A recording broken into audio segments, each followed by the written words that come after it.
أبو الفيض الإلهي أبو العباس أبو العباس أبو العباس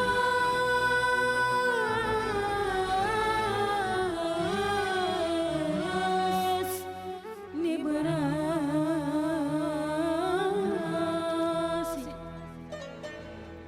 Certains l'ont fait dans l'activisme, certains le font dans la politique. Moi, j'ai opté, en plus de mon engagement citoyen et politique, d'essayer d'écrire pour peut-être laisser quelque chose pour la génération future, mais contribuer surtout à la formation de la jeunesse.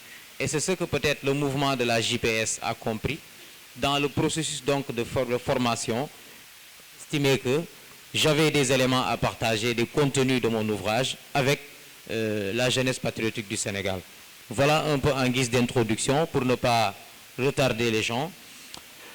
Cet ouvrage, lors des élections, les Sénégalais ont opté pour l'alternance politique au Sénégal. Et cette alternance-là a donné naissance à un nouveau régime qui a cristallisé l'essentiel des espoirs de la population, qui avait été fatiguée, épuisée de remettre à chaque fois plus tard.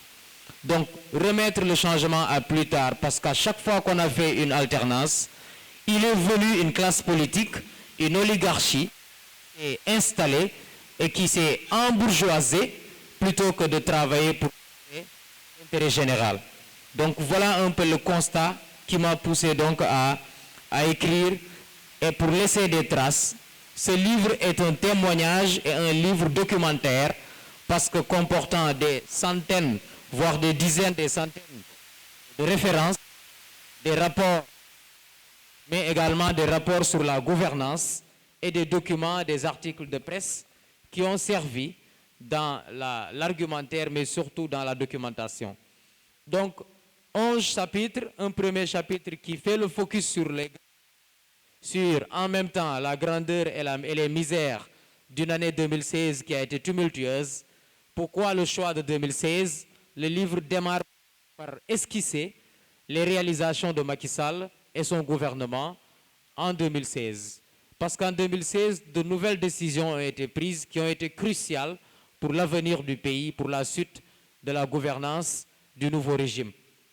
Puisque c'est en 2016, un an avant la fin du premier quinquennat, que le régime a choisi de maintenir le septennat plutôt que le quinquennat. En 2016 également, qu'il y a eu la plus grande crise éducative avec plusieurs mois de grève après 2012. Donc avec la menace de radier des enseignants, mais également le gouvernement a fait le référendum qui a consacré de nouveaux droits, mais également qui a permis donc de prolonger le mandat de 5 à 7 ans, plutôt que de le ramener à 5 ans comme prévu par avant. Et donc nous avons fait le focus sur également tous les points qui devaient constituer des points de rupture, comme annoncé en 2012, et qui ont réussi, ou parfois qui n'ont pas réussi, et le pourquoi. Dans notre deuxième chapitre, nous avons parlé donc des discours et les actes, le fossé qu'il y a entre les discours et les actes. Il est indiqué qu'il y a énormément de choses qui n'ont pas été faites. Parmi ça, nous avons donc la politisation de l'administration qui avait été déjà, qui existait déjà du temps d'Abdoulaye Wade, mais qui s'est exacerbée durant l'époque Macky Sall. Pourtant, c'était une promesse électorale. Et cette administration-là, cette politisation de l'administration, s'est remarquée sur 3 à 4 domaines. Le premier, c'est la justice.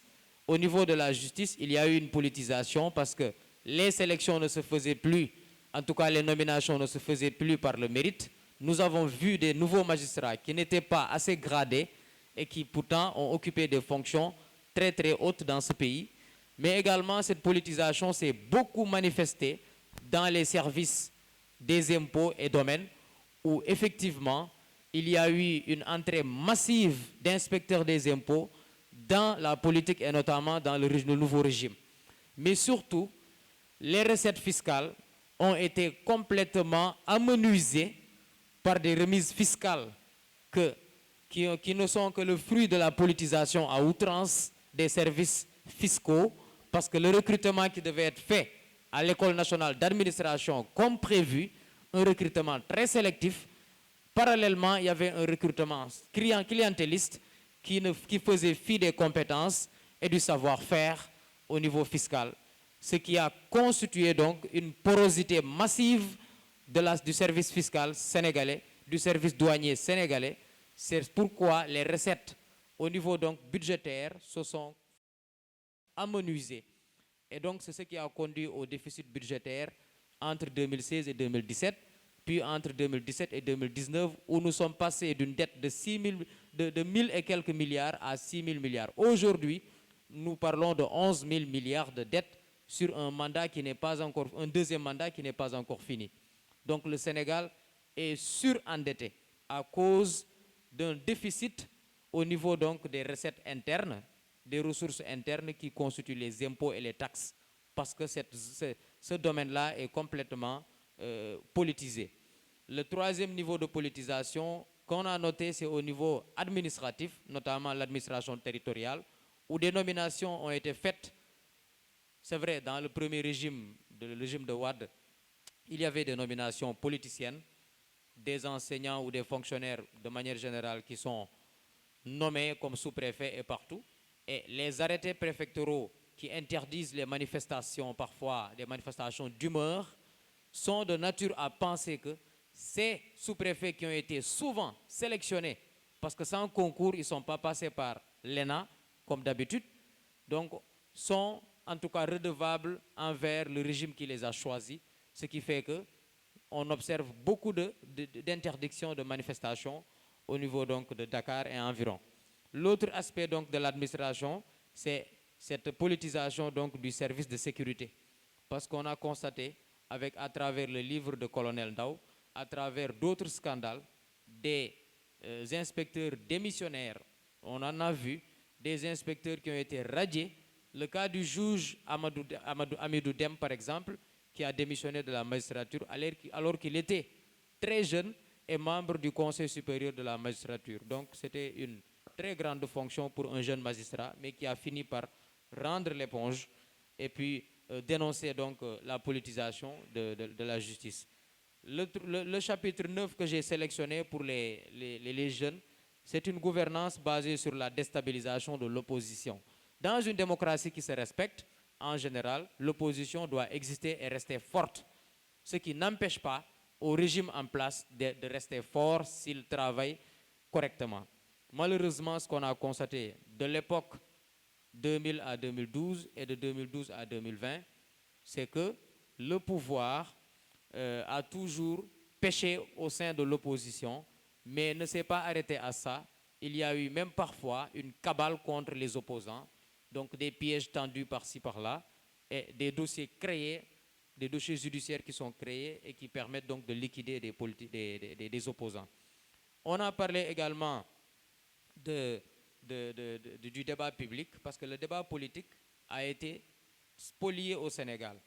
Jusqu'à un passé très récent, les intellectuels et les sommités, les individus valeureux avaient déserté le débat public. Et aujourd'hui, on assiste à un regain d'intérêt parce que beaucoup d'entre nous, les jeunes particulièrement, se sont rebellés parce qu'ils ne voyaient plus les sujets qui devaient être débattus et qui les préoccupent au niveau des médias et au sein des partis politiques. C'est ce qui a créé donc cette naissance de partis politiques nouveaux, mais pas n'importe lesquels. PASTEF en fait partie, mais d'autres organisations politiques sont nées après les années 2012 et qui aujourd'hui tiennent des deux mains le débat politique au Sénégal et animent la scène politique aujourd'hui sur qui les gens fondent énormément d'espoir. La justice, j'en ai parlé, les rapports entre le parquet et l'exécutif.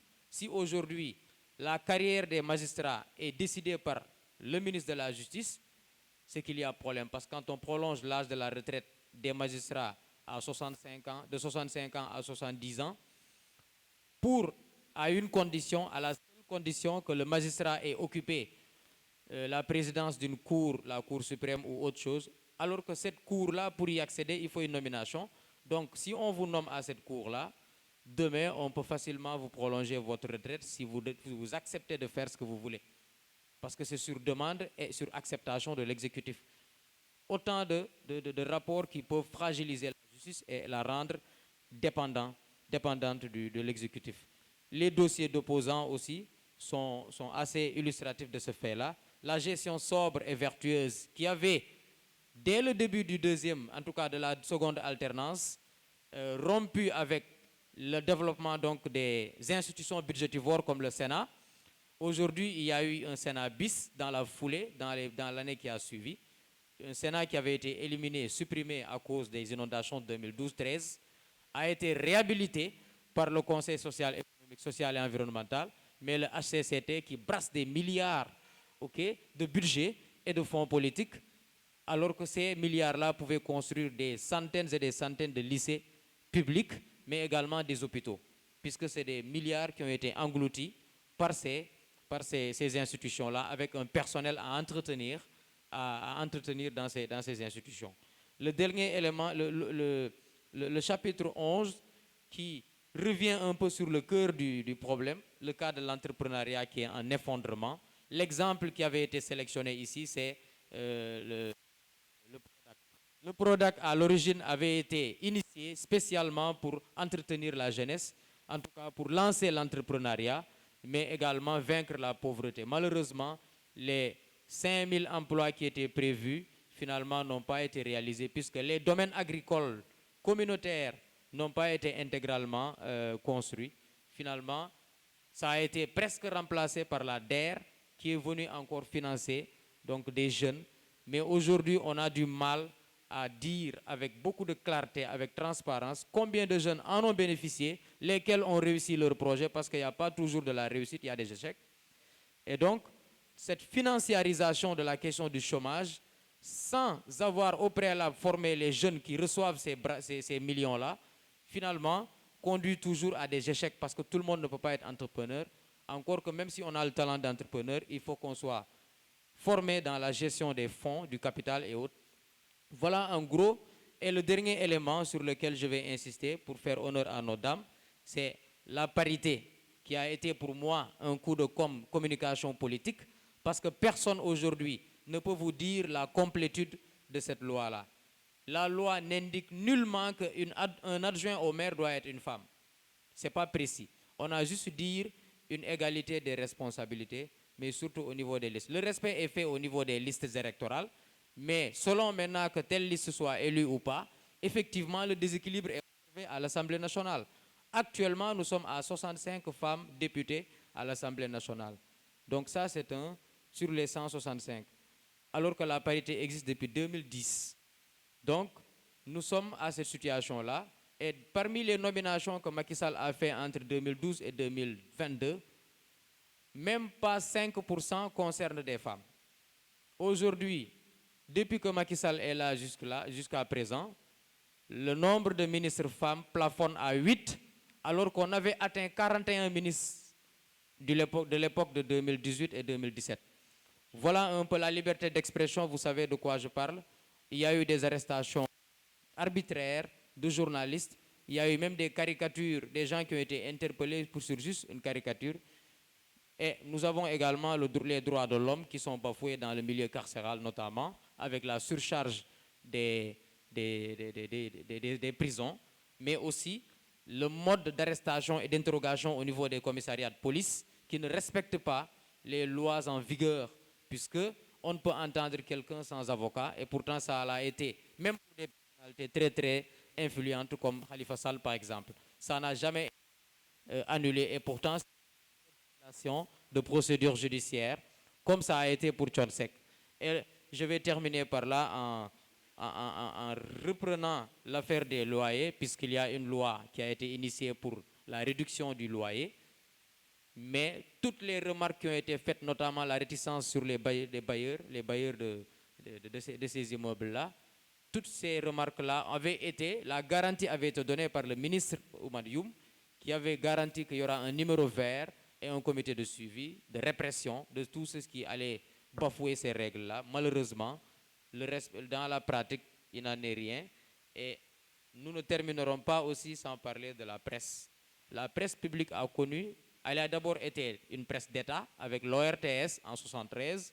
Ensuite, nous sommes passés du média d'État, de la presse d'État à une presse plus ou moins libéralisée, un tout petit peu, avec les radios comme Sud Communication et autres, Walfadjri. Mais en 2000, ces deux membres-là ont joué un rôle extrêmement important avec la wolofisation, comme on peut le dire, c'est-à-dire la monopolisation médiatique était devenue une petite diversité puisqu'il y avait deux médias privés qui étaient là, où on a introduit le Wolof dans les radios pour la première fois. Donc, ci la ñu dugal Wolof ci radio yi pour la première fois. Ñu créé émission bu ñu naan wax sa xalaat. Le paysan de Tambacounda pouvait appeler pour dire ce qui se passe et puis pour nier ce qui était présenté comme étant vraiment voilà, une unanimisme de façade par le régime d'État. C'est comme ça que l'alternance de 2000 est venue. En 2004 jusqu'à 2010, Wade avait signé, en tout cas, introduit un nouveau code de la presse qui avait totalement libéralisé avec la naissance des télés comme CNTV, TFM et autres. Mais 2S avait été la première à être lancée et ça a connu un grand succès. Et cette libéralisation médiatique a offert la parole à d'autres personnes, mais surtout le bas peuple, qui aujourd'hui désormais peut être à l'origine donc de plusieurs émissions qui vont dans le sens de rompre avec ce qui était là, la verticalité de l'information. Les réseaux sociaux qui ont explosé durant les années 2009 jusqu'à 2020, aujourd'hui sont à l'origine donc de cette démocratisation de la parole publique, mais aussi du débat public, avec la possibilité pour une personne lambda de contrarier un ministre qui tenterait peut-être de donner des informations qui sont fausses. Voilà un peu. Et cette presse, maintenant, il est à s'interroger qu'est-ce qu'elle est devenue. Il y a eu des monuments ici. Sid Lamine Niasse en fait partie, qui a écrit 2 ouvrages contraignants sur la première alternance, mais aussi Abdoulatif Coulibaly qui a écrit un très brûlot, un grand brûlis contre le régime socialiste. Ensuite, puis Wade, 2 fois de suite, mais après qui a fini par rejoindre le régime de la seconde alternance avec une déclaration fracassante contre ses admirateurs de l'époque qui voulaient maintenant le revoir toujours sur cette posture donc de lanceur d'alerte et qui a dit clairement qu'il n'est plus journaliste, il est devenu un ministre. Voilà un peu, nous sommes à cette situation-là, des patrons de presse politiciens, des patrons de presse qui sont d'opposition ou parfois du pouvoir, mais tout compte fait, la ligne éditoriale en prend un sacré coup parce que cette ligne éditoriale peut parfois être contre-pouvoir ou pro-pouvoir. Et maintenant, reconnaissons qu'il y a des médias indépendants, certains qui sont dans les réseaux sociaux seulement, ou d'autres qui sont des journaux papier, qui sont indépendants, qui ne sont d'aucune obédience, mais qui disent la vérité et qui rendent la parole publique saine. Voilà un peu en ramassis, puisqu'on n'a pas démarré très tôt, ce que j'avais développé dans le texte. Vous dire que toutes les références que j'ai consultées par le passé sont dans la bibliographie. Au niveau donc des ouvrages ou des rapports qui ont été introduits, nous restons disponibles pour partager toute la documentation qui avait été utilisée dans la rédaction de cet ouvrage-là. Donc ça aussi, ça participe à libéraliser l'information, mais à permettre à chacun de faire son examen de conscience. Parce que la préoccupation principale, et je terminerai par ça, était d'éclairer au maximum le lecteur afin qu'il puisse lui-même aiguiser son sens critique et faire des choix qui, on l'espère, des choix qui sont éclairés. Voilà un peu ce que j'avais envie de dire. Merci beaucoup, Matarlo, pour la modération. C'est pas comment on le dit en français. Le cover. La couverture, merci. Parfois, c'est l'anglais qui prend le dessus. Voilà, donc j'ai vu la couverture et je me suis dit que cet ouvrage-là doit être vraiment très intéressant, surtout pour un jeune qui se dit homme politique ou femme politique.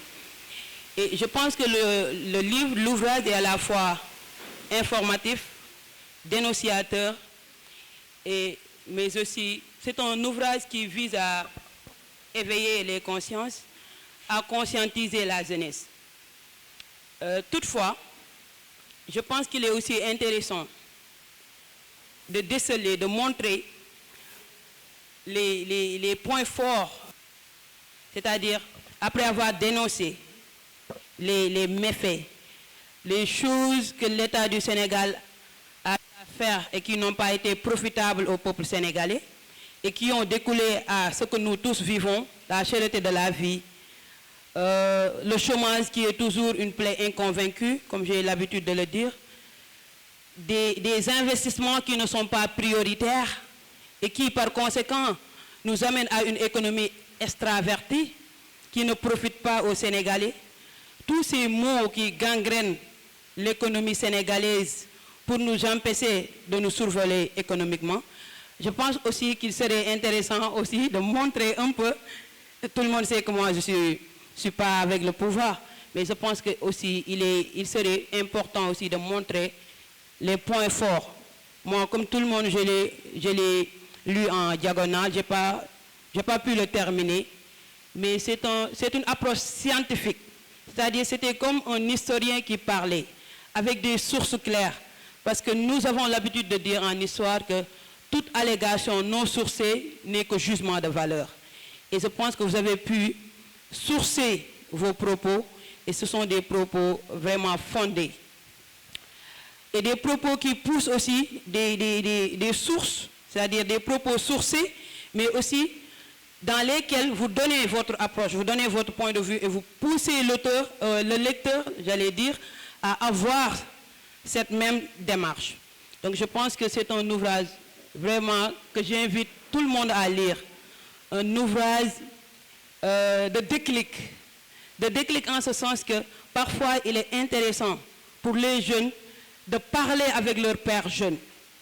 C'est-à-dire, dans la plupart du temps, c'était des vieux, des personnes du troisième âge qui nous écrivaient des ouvrages et tout, qui nous parlaient avec leur approche, avec leur démarche, avec leurs outils. Donc, il est important, en ce 21e siècle, d'avoir des jeunes comme M. Sambou qui nous parlent et qui comprennent nos enjeux, qui comprennent nos exigences. Je vais terminer par l'effet des réseaux sociaux. Comme vous l'avez si bien dit, auparavant, il y avait une presse du pouvoir qui est par la suite un peu libéralisée. Mais par l'effet des réseaux sociaux, on peut dire que maintenant, les choses bougent. Maintenant, tout le monde a droit au chapitre, a droit aux paroles. Maintenant, la question que j'ai envie de te poser, quelle doit être la posture de la jeunesse, cette jeunesse engagée, cette jeunesse active, cette jeunesse soucieuse des gens et de l'heure, quelle doit être son approche face aux réseaux sociaux et à ces dérives? Parce que dans la plupart du temps, les réseaux sociaux nous servent de désinformation.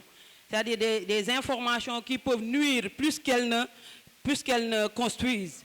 Donc, quelle est la démarche que vous préconisez pour la jeunesse afin que les réseaux sociaux puissent être un outil de libéralisation, un outil d'indépendance totale, parce que nous tous, nous savons que nous ne sommes pas indépendants dans le sens indépendance du terme. Il y a toujours le néocolonialisme, et j'ai l'habitude de dire que le néocolonialisme est le cancer de notre émergence et le cancer de notre développement. Tant que le néocolonialisme n'est pas combattu, on ne saurait parler, on ne saurait vivre ce développement. Donc, je voudrais vraiment que vous reveniez sur l'effet des réseaux sociaux qui me paraissent intéressants, qui peuvent être un outil de pouvoir pour les jeunes, mais aussi qui peut être en même temps destructeur pour la jeunesse. Merci beaucoup. À travers ce livre, je fais en tout cas une mea culpa, je ne l'ai pas lu, je viens de le recevoir, mais à la traversée de quelques pages, on se rend compte que vous êtes dans l'actualité. À un moment donné, vous vous posez la question par rapport à qui la faute. Il nous faudra nous répondre à cette question-là. Vous avez, je pense bien, c'est à la page 43, vous évoquez une course farouche par rapport aux législatives. Je pense que nous avons les réponses, il nous faudra nous le partager, parce que ça ne devrait pas, à mon sens, être une course farouche, mais ça devrait être une course réfléchie, où l'opposition se met ensemble et se met face à ceux qui nous sont là et en train de dégrader un peu ce pays. Je terminerai, je ne serai pas long, parce que je vous reviendrai très bientôt, parce que j'aurais voulu lire ce livre, parce que tout simplement, les acteurs politiques aujourd'hui, ils ont en tout cas une brevière, c'est-à-dire quelque part où ils pourront se sourcer. vous avez attaqué les bonnes questions, vous avez chapitré de la bonne manière. Aujourd'hui, vous n'avez laissé rien en rade, parce que les questions, elles sont bonnes, et les réponses, c'est ce que nous vivons tous les jours. Donc, c'est juste une note de remerciement. Mais la question qui me tient à cœur, c'est à qui la faute? J'ai ma part de responsabilité. L'électeur, le leader politique, tout simplement le citoyen a sa part. Il faudra que chacun assume sa part. Parfois, nous faisons des choix qui ne sont pas éclairés, mais qui sont dans l'ordre du sentimental et qui, demain, dans un futur très proche, nous rapprochent et nous passons par regretter après 5 années. Alors, il nous faudra poser cette question. À qui la faute? Il nous faudra dire la réponse de chacun. Là où c'est très important aussi, c'est qu'au nom de ce quartier, de ce Dalifort, vous avez évoqué Moulomp, d'où vous venez, vous avez séjourné à Sédhiou, mais aujourd'hui Dalifort te réclame. La jeunesse de ce quartier, de cette cité, de cette commune a besoin des personnes comme Marie-Hélène, des personnes comme vous, qui versent un peu dans la production intellectuelle pour nous amener à un autre niveau. Je pense qu'il nous faudra dépasser ces histoires de querelles intestines, des histoires de querelles inter-Facebook, inter-WhatsApp. Il nous faut aller résolument vers la construction. Alors c'est là où je vous félicite et vous invite à ne pas se taire. Vous avez votre mot à dire. Nous avons envie de vous entendre, de vous écouter, parce qu'en fait, c'est là où Dalifort doit être aujourd'hui placé. Le curseur a été très haut, mais Marie-Hélène l'a déjà dit, aujourd'hui, nous sommes trop en retard par rapport à des querelles inutiles, à des querelles de personnages et de personnalités qui ne vont pas nous apporter, en tout cas, grande chose. En sous, merci. Et encore une fois, continuer à nous permettre de nous relire nous-mêmes. Même qui peuvent même faire dans l'excès, mais parce que c'est pour leur amour pour Ousmane Sonko. Ce n'est pas pour ses beaux yeux, mais certainement il y a quelque chose qui les lie. C'est peut-être le discours, c'est peut-être les convictions qu'ils partagent avec Ousmane Sonko en l'écoutant. C'est ça qui les motive tant. Pourquoi un Guy Marius Sagna, fonctionnaire de l'État, qui pouvait se taire et être sous climatiseur, mais se rebelle? Parce que tout simplement, il y a des gens qui sont nés comme ça et qui ressentent beaucoup d'aigreur de voir de l'injustice pulluler partout et puis pour ne rien, rester à ne rien faire. Donc j'ai parlé de l'activisme énormément dans l'ouvrage également, et j'ai parlé même d'activistes, journalistes qui ont été arrêtés par la DIC, qui ont été même exilés. Il y a des journalistes même qui ont connu leur exil ici, qui ont quitté l'Algérie ou le Cameroun, qui sont venus s'installer, le Tchad, mais aussi qui ont été expulsés du Sénégal. Toutes ces choses-là, j'en ai parlé dans l'ouvrage. Le dernier élément sur M. Diao, effectivement, la présentation de l'ouvrage, on voulait faire avec le temps. Et nous avons prévu une tournée universitaire pour au moins 3 à 4 universités, mais également des tournées régionales. Nous comptons dans le mois de mai aller dans le sud du pays, à Ziguinchor, puis à Bignona et puis à Sédhiou, faire des séances ou des séances d'échange avec des jeunes engagés. Ça peut être des mouvements citoyens, comme ça peut être des partis politiques, tout parti politique confondu. L'autre chose, c'est par rapport à l'approche. Quelle approche pour une jeunesse engagée dans un contexte de dépravation des valeurs? Effectivement, il nous faut une jeunesse engagée et on en a à suffisance. Mais le problème, c'est canaliser cet engagement-là. Dans les réseaux sociaux, par exemple, tout n'est pas mauvais. Alors, ceux qui sont les mieux suivis dans les réseaux sociaux, je le disais dans une télévision récemment, doivent poser les bonnes questions, les bons débats. C'est là-bas où se trouve l'enjeu. Quand on est bien suivi, ce n'est pas pour ses conneries. Quand on est bien suivi parce qu'on est comédien, il y a un comédien que j'apprécie beaucoup qui s'appelle Mamba Lambo, mais qui éduque à travers son humour, qui parfois pense des choses qui ne marchent pas dans ce pays-là. Il dénonce l'injustice à travers son humour. Et je crois que d'autres l'ont fait, mais on doit davantage le faire, plutôt que de lancer dans l'invective et la haine. C'est un outil de propagande, hein? C'est un outil de propagande en ce sens qu'aujourd'hui, il y a énormément de levées de fonds dans le pays à travers les réseaux sociaux avec Copar Express. Et il y a des malades en détresse parfois pour qui on a plaidé, on a fait des plaidoyers au niveau des réseaux sociaux et qui ont bénéficié d'une grande aide, un soutien pour aller se faire soigner à l'étranger. Donc il y a du positif, mais il faut davantage en parler. Plutôt que de verser dans le voilà, tout est mauvais, il y a des choses extraordinaires, formidables qui se constatent sur le terrain. À qui la faute? La faute est partagée, mais moi je prône pour le leadership de l'exemplarité. Le leadership, par exemple, c'est un leadership qui est basé sur cette envie de montrer la bonne voie. Aujourd'hui, Ousmane Sonko, un leader de PASTEF, le leader de PASTEF, a initié des dons de sang partout dans le pays. Un autre parti l'aurait fait, le parti au pouvoir l'aurait fait, on ne manquerait pas de sang dans le pays. Donc, pour moi, il y a des figures, et on ne doit pas le refuser, le président de la République en fait partie, qui doivent tirer tout le monde vers le sommet. Mais si eux, ils tirent les choses vers le bas, effectivement, ils vont créer une sorte de démotivation qui ne profite à personne finalement. Donc, il nous faut aller vers ça, se poser les bonnes questions. Nous n'avons que de signaler, il y a un journaliste congolais burkinabé qui l'a dit, le rôle de lanceur d'alerte des journalistes, c'est de signaler le lièvre. Et quand on lève le lièvre, c'est au peuple de l'attraper.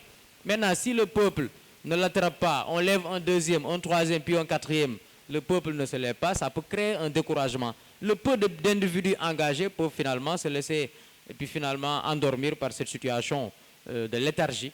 Et c'est ça qui plombe tout, parce qu'on a l'impression de démarrer, de retourner à zéro, ou parfois même toutes les révoltes ou toutes les velléités de sensibilisation sont étouffées à la base, et puis ça ne profite à personne parce que c'est le pays qui va continuer à sombrer. Nous avons des pays indépendants depuis 60 ans, mais jusque-là, ça ne marche pas. Pourquoi? Parce que tout simplement, il y a un leadership existant, ou alors s'il existe, c'est un leadership qui est complexé, un leadership qui se fait sur le repli sur soi-même, ou un leadership qui est de dominant-dominé. Donc, il nous faut un leadership décomplexé dans nos États, mais un leadership d'exemple qui montre la voie. C'est ce qui nous manque. Et c'est ce que peut-être certains sont en train de faire dans leur pays, et c'est ce que nous souhaitons au Sénégal avec l'émergence de nouveaux leaders d'opposition qui sont en train de faire un travail formidable dans les consciences d'abord. Ils n'ont pas encore le pouvoir, mais nous remarquons tous qu'ils ont une empreinte extraordinaire sur les citoyens sénégalais. C'est le cas de Babacar Diop, c'est le cas de certains activistes comme Karim Khouroum Khah. On peut apprécier sa méthode, mais c'est un activiste. On peut citer le cas de Guy Marius Sagna, on peut citer beaucoup d'autres femmes qui sont dans des mouvements citoyens, mais également on peut citer donc de Ousmane Sonko et d'autres qui sont dans l'opposition et qui font des travaux extraordinaires. Mais dans le pouvoir, il y en a des gens qui donnent le bon exemple. Nous ne devons pas l'occulter. Et j'en ai parlé au niveau donc de l'ouvrage. Et quand vous lisez l'ouvrage au début, vous allez penser que c'est un membre de l'APR qui parle. Parce que j'ai fait le rappel de toutes les bonnes choses que Macky Sall a faites en 2016. Parce qu'il me semblait important que c'est en 2016 qu'on était à 1 an de la fin du quinquennat 2017. Donc, à plusieurs titres, l'évaluation doit se faire au plan quinquennal. Voilà un peu quelques réponses que j'avais à partager. Assez complexe, hein? C'est pas comme beaucoup de communes du Sénégal. Dalifort Taï bien avant même Pabou Diop, et on parle de Dembo Diop qui a créé Dalifort, qui a quitté Mali, qui est venu s'installer ici à Dalifort, qui était une zone de maraîchage. Vous savez, dans le arrivé à un moment, Dembo Diop, en étant bambara, si je peux le dire comme ça, am na ay séeréer yu ko fi fekk si, ay joolaa yu ko fi fekk si, ay tukulóor yu ko fi fekk si, ainsi de suite, ainsi de suite. Ce qui fait que Dalifort est devenu une zone de brassage culturel. C'est-à-dire que moo tax ñun à notre niveau, ñun peut-être duñu am un problème d'ethnisation, je ne sais pas, ou de racisme, ou de ce genre, quelque chose de ce genre-là. Ce qui fait que depuis Dalifort, bu mu doonee Dalifort, Diop créé ko, ainsi de suite, les choses ont tellement évolué que ay mag ñu xam ne daanaka kenn si ñoom jàng si woon, ils sont parvenus si ñoom si seen doole à construire une école. ñoom seen doole ñoom ay pas ñu xam ne musuñu dem ban école, defar école pour leurs enfants, defar dispensaire bu ñuy fajoo, defar maternité bu jigéen ñi di mën a amee doom. Et à un moment donné, ils ont vu que Dalifort, comme que fi zone ndox la, État du Sénégal avait dit que c'était à l'époque de Abdou Diouf, hein, ils ont dit que Dalifort dañ koy déloger comme que zone d'inondation la dañ koy jël yóbbu ko Diamniadio, nous devons normalement naître à Diamniadio. Mais nos parents, politiquement, intelligemment, ils ont fait beaucoup de choses. Avec l'ancien maire de Dakar, Mamadou Diop, hein, parce que Dalifort, il ne faut pas oublier ça, Dalifort était dans la zone de Dakar. Il fallait que nous soyons Dakar. Mais par politique et par intelligence, parce que l'acte 2 en 1996, il a érigé Dalifort en commune, et il fallait normalement, politiquement, faire de telle sorte que Dalifort sort de Dakar pour venir dans la zone de Pikine, parce que le découpage administratif en 1996 concernait tout au plus la zone de Pikine que les autres zones du Sénégal. Parce que si le Diamaguène si Cap Mbao, c'est la zone commune en 1996. Si le Pikine Ouest, c'est la zone commune en 1986. Et beaucoup d'autres zones au niveau de Pikine, c'est érigé en commune. En commune, à cette époque-là, c'était des communes d'arrondissement. Aujourd'hui, on parle de communes en plein exercice. Mais, l'autre, je vais expliquer lolo, ça dit que c'est pour entamer le premier enjeu, qui est l'enjeu de la mobilisation et l'enjeu de l'engagement. Le problème principal actuellement des jeunes, c'est parce que les jeunes, je ne dis pas, ils ne sont pas engagés, mais ils ne sont pas assez engagés. Ou l'engagement qu'ils ont, ils ne le font pas d'une manière intelligente. Alors que nous, si nous magnifions, par exemple, sans éducation, sans rien du tout. Je suis un grand, souvenez-vous, je vais citer directement, il s'appelle Ousmane Diallo. Il me dit que nous, analphabètes, nous avons une classe de 3e, parce que c'est la génération intermédiaire. Nous avons des pas, mais nous avons des boys, c'est la génération intermédiaire. Mais nous avons sacrifié pour s'engager à ce que Dalifort ne quitte pas ici, c'est-à-dire que pour nous déloger au niveau de Diamniadio. Nous, par leur engagement, nous avons parce qu'ils n'avaient pas le temps d'étudier. Nous avons peut-être nous d'accueillir. En tant que des jeunes d'aujourd'hui, vous avez un village planétaire au niveau des universités du Sénégal. On a plus des centaines et des centaines d'étudiants. Nous savons qu'ils ont le bac. So demain à l'université Gaston Berger, so demain à Assane Seck, so demain à l'université de Thiès, on a des ingénieurs, on a pas mal de gens qui savent tellement ils sont intelligents et tellement ils sont ordonnés, ça veut dire que tellement ils comprennent le raisonnement d'intellectuels, mais ils ne parviennent pas à faire comme Makni nga xamné sans éducation, sans rien du tout, par le seul engagement et de la mobilisation, ils sont parvenus à faire de Dalifort, ce Dalifort-là, à construire une école à faire de cette école-là, il y avait une bibliothèque. Vous savez, l'école Bobu, ce n'était pas la municipalité qui l'avait mis là-bas. Nous, cette bibliothèque, nous avons ay mak la wax ñu xamné janguñu ou bien peut-être ñi ci jangone dañ leen doon compter c'était la génération intermédiaire ñu mo mëna tuddé la génération intermédiaire la plupart du temps ñoñu ñoo ci xawone jang touti c'est sen jang ça ne dépassait pas BFM. Ils parvenaient à faire quelque chose, ça veut dire que le pourquoi ils sont parvenus à faire quelque chose alors que nous en tant que des intellectuels nous ne parvenons pas à faire des choses miracles. Dina ñëw si ben lancé bu ñu amoon et Marie-Hélène pourrait m'en témoigner. On a créé une fédération d'associations parce qu'à un moment donné on avait vu que quand ñi dañ la woon tilim xale yi Marie-Hélène elle a fait beaucoup de choses, je le dis dama koy témoigner noonu au passage xale yu bëri yu dégg anglais tey ici à Dalifort c'est grâce à elle.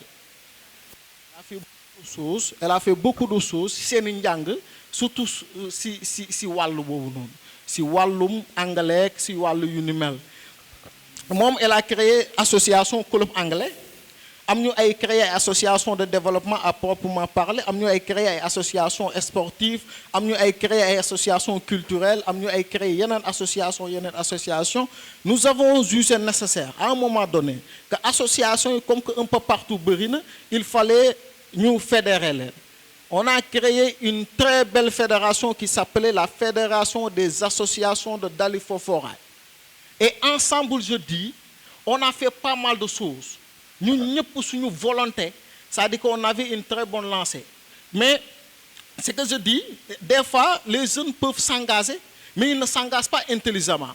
Parfois pour des détails, ou bien parfois même pour des positionnements ou des guerres de poste, ou peut-être guerre de man peut-être mal d'accord na jang ba ñu jang, wala peut-être yow mal gëna rafet, wala je ne sais pas mal ëpp xaliss, wala yow sa papa am na fi kër, sama papa amu fi kër, pour des petits détails.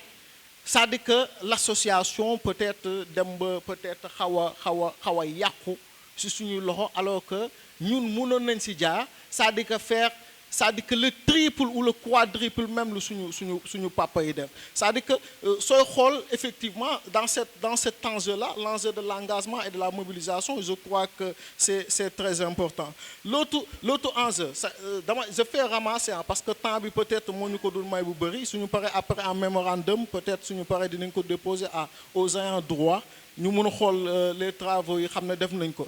Mais benen chose bu ci am solo mooy xoolal l'aménagement urbain mooy l'enjeu de l'aménagement urbain tey soo déggee ñu naan aménagement urbain ñu bëri dañuy yaakaar ne moom mooy cadre de vie zone yi na rafet tëli yi na yaatu je ne sais pas tëli yi ku nekk na aw fu ñu aw alors que dans les pays développés on a largement dépassé le fait de cadre de vie te dañuy wax naan qualité de vie maanaam ñoom weesu nañ cadre de vie mais nous sommes à un niveau de qualité de vie. Par exemple, avoir des ressources naturelles, mais la protection ou bien protéger les ressources naturelles. Il faut que les gens soient accès au logement. Un jeune qui a une femme, qui a un enfant dans les pays développés, on te dit que tu as un appartement. À location, mais ici, ça dit que nous nous tuons pour avoir une chambre. Ça dit qu'une chambre. Et des fois même, avoir une chambre, c'est très compliqué, c'est très difficile. Dans une commune ou dans un pays qui se dit que nous devons beaucoup développer, et on parle d'aménagement, ça dit que d'aménagement urbain, et nous sommes dans une zone urbaine, hein, ça dit que nous considérons que nous sommes banlieusards, mais nous sommes dans la région de Dakar. Et Pékin est la deuxième capitale du Sénégal. Non, la deuxième, je dis, après Dakar, c'est Pékin. Ça veut dire que c'est comme ça que la deuxième ville du Sénégal, c'est Pékin. Et Pékin et Dakar, c'est la même chose. Et soy wax yu ni mel, ça veut dire que ils ne comprennent pas les choses. Effectivement, non la wara doxé ba tay yow, ça veut dire que vous vous contentez sur des miettes. Ça veut dire qu'au lieu de parler de ce qui est intéressant, ça veut dire que parler de la qualité de vie en tant que telle, ça veut dire que nous, nous cadre de vie, jardin public, je ne sais pas, aménagement. Ça veut dire que les pays développés ont dépassé largement ce stade-là. Ça veut dire que nous sommes au niveau où nous sommes alors que nous sommes et c'est très, très, très désolant. Benen bi, moi, ce qui intéresse beaucoup d'acteurs économiques, hein, beaucoup d'acteurs politiques, je veux dire, c'est l'aspect de l'enjeu économique. Par exemple, si nous prenons, j'étais conseiller municipal, je sais ce que je dis, la commune de Dalifort a un budget provisoire de 800 ou 900 millions. Et récemment, en 2022, avant même que je quitte mon poste de conseiller municipal, on a amené le budget à plus de 1 milliard. Mais ce n'est que provisoire. Mais la réalité du terrain fait que, ça dit que chaque année, ça dit qu'avec un taux de recouvrement, peut-être concrètement, nous avons plus de 500 millions chaque année. Ça dit qu'une commune comme Dalifort a 500 milliards. Si vous le calculez en 5 ans, c'est plus de 2 milliards 500 millions. Parfois même, on 600 milliards, 600 millions, je peux dire. Donc, à 5 ans de votre mandat, vous pouvez avoir à peu près plus de 3 milliards. Une commune, vous avez 3 milliards, ce n'est rien du tout. Certes, en chiffres, ce n'est rien du tout, parce que le budget, c'est ce qui n'est pas acceptable. Le budget de Dalifort, parfois, commune Bundaou, vous mettez Dalifort, nous avons plus de 100 emplois. Comment vous pouvez développer? Ça veut dire qu'une commune, Alors que par exemple tey sooy xool le budget, comment on le dit Marie-Hélène, le budget de fonctionnement, très bien, c'est le terme technique. Le budget de fonctionnement day dem plus de 80% de votre budget. Et le budget d'investissement peut-être 20%, et les 20% parfois même, benn travaux, comme un bâtiment que vous devrez construire, vous savez peut-être dafa def ben 6 mois ou 7 mois, vous le faites en 3 ans. Et à chaque année, ça dit que ay kii di si amaat si kii ay voilà voilà ay avenant. Ça dit qu'à chaque année, parce que ça dit que lenteur yi su amee mu jóge si yow en tant que ça dit que en tant qu'acteur politique, en tant qu'acteur administratif, en tant que maire, fekkee ne yow si yow la jógee parce que au niveau de l'exécution du budget si yow lay jógee ça dit que c'est très compliqué. Ça dit que avenant yi day ñëw yeneen yi ñëw ça dit que et une municipalité qui construit, ce n'est pas ma maison que je construis. Man su ma ñëw damay waxaale ak ñu bari su ma waxaale xool prix bu gën a yomb mais fekkee ne mairie bi mooy tabax la mairie parfois paye 2 fois plus cher. 2 fois plus cher ou parfois même 3 fois plus cher que yow mi nga xam ne yow yaay tabax sa kër. Ce qui fait que ce bâtiment-là bu ñu koy tabax on a dépassé plus de 80 millions. Et vous vous rendez compte? Alors que man su ma doon tabax immeuble peut-être mun naa si def 80 millions. Merci beaucoup. xam naa ne ainsi moom loo yéen yeeg gëyeen yi dinañ kontaan loolu. يا طيب رائحة الألقاف من نشر الرياح بنسر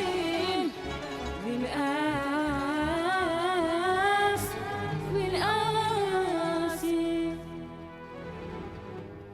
شمس الأهلة بدر الدين وريث من قد خص سبع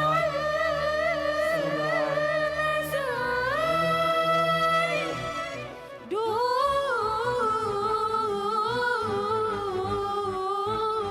دون أحرس وتب العارفين من مقام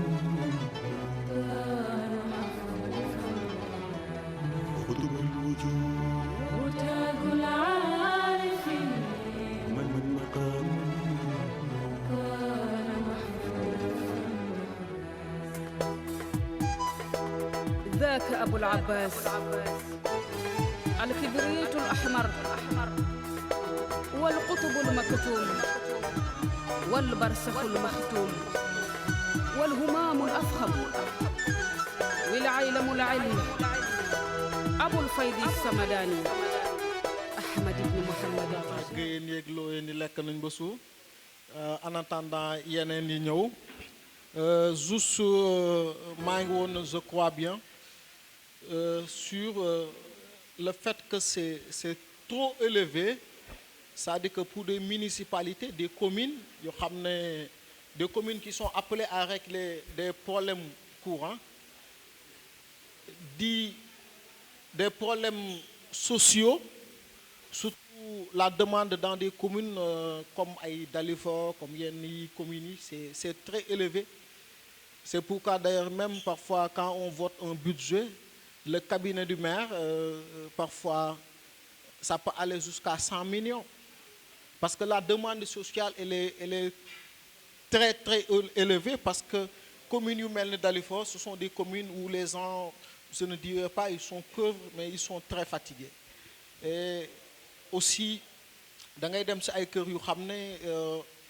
le nombre, je ne rentrerai pas dans des détails comme la démographie du défait, le nombre n'est pas si élevé que ça. Parce que comme nous avons dit, l'Afrique n'est pas peuplée parce que la superficie de l'Afrique, mun nga ci dugal ay Europe, dugal ci États-Unis, dugal ci Chine, alors que la Chine pour elle-même rek danaka yegg na ay 1,3 milliard, alors que toute l'Afrique ne fait même pas 800 millions de personnes. Donc l'Afrique n'est pas peuplée parce que l'Afrique a une très grande surface. Si lolu tay soy xol ay communes yu melni Dalifort nga bëgg c'est am plus de 100 emplois. Ça veut dire que tu règles seulement des problèmes de salaire mais tu ne vas pas régler des problèmes économiques. C'est pourquoi je pense que pour relever ce défi-là, li ma njëkk a gis mooy il faudrait que comme commune yëpp Sénégal am nañ ay marchés, c'est-à-dire qu'il faudrait reconstruire les marchés. Parce qu'il ne faut pas augmenter des taxes. Parce que l'augmentation des taxes ou des impôts, day tax nit ñi ci jëmmu boppam, c'est-à-dire que arrêter d'entreprendre. Et nit ñi suñu arrêter d'entreprendre et arrêter de faire des activités économiques, nit ñi dootuñu amati mairie yi dootuñu amati xaalis. Parce que mairie yi c'est soit dans les stationnements, soit peut-être si marché yi, soit peut-être si yenn taxe mooy taxe municipale yi comme ay patent kii ni ñu ko waxatee sax timbre yeeg yooyu si la ñu amee xaalis. Tey marché yi ñii nga xam ne peut-être dañuy fay 150 juuti par jour nga bëgg ko peut-être par souci économique bëgg augmenter les 150 à 300 francs. Et nit ki peut-être mun na jaay journalièrement sans peut-être am 300 francs plus lu mu war a dundee plus lu mu war a ndekkee añee reere et tout ça nga bëgg a yokk les taxes c'est pas efficace. C'est-à-dire que économiquement si vous réfléchissez bien da ngay xam ne c'est pas efficace. Donc l'efficacité économique dans ce cas de figure c'est reconstruire les marchés.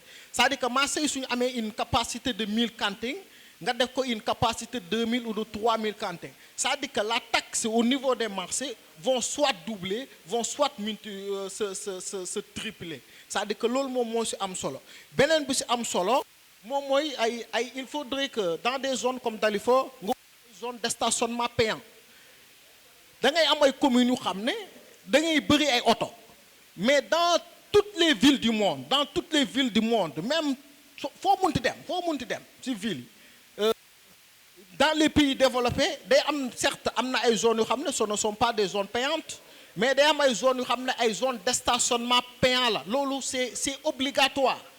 Si vous avez un auto, garez ko, ça dit que faut ramener c'est sécurité parce que la mairie est aménagée. Il y a des gens qui font liguer, c'est la mairie qui paye. Vous ne voulez pas payer parce que vous voulez la sécurité a un prix. Loolu moom mooy beneen bi ma si bëgg bu ma yokk beneen bi si ëpp importance pour man c'est la participation citoyenne. Pourquoi je parle de participation citoyenne? Parce que soo demee par exemple dans certaines communes comme commune Dalifort l'ex-maire yàlla na ko yàlla yërëm taxaare ko àjjana qui était de Taxawu Sénégal qui est notre deuxième qui était notre père qui a fait beaucoup de choses pour nous. Yàlla na ko yàlla yërëm taxaare ko àjjana dafa amoon lu mu tuddee woon le budget participatif. Le budget participatif c'était quoi? C'était de faire telle sorte que le budget de Dalifort c'est 1 milliard. Moi je vais prendre, il a dit, moi je vais prendre 200 millions que je ne vais pas moi-même budgétiser, mais je vais demander à la population yéen si 200 millions yi suñu leen ko joxoon lan ak lan ngeen si bëgg def. Le budget, c'est ça l'idée du budget participatif. Mais moi, je vais au-delà même du budget participatif. La participation citoyenne. La participation citoyenne, ça dit que, supposons qu'on a voulu construire une bibliothèque communautaire.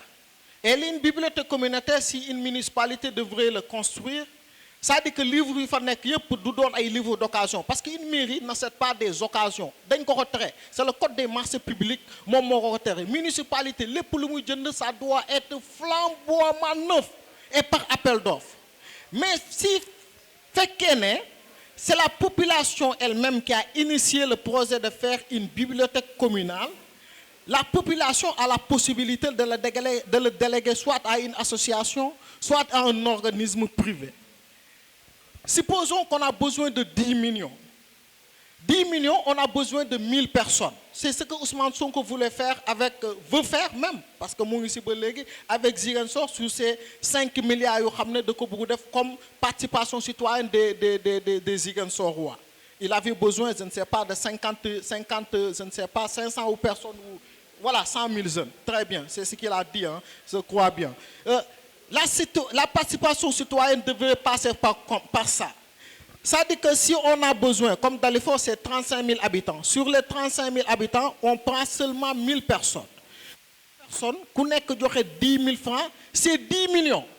Et vous ne donnez pas un seul coup. On dit que dans 10 mois, chaque mois, chaque citoyen doit donner 1000 francs. Et 1000 francs pour 10 mois, c'est 10 000.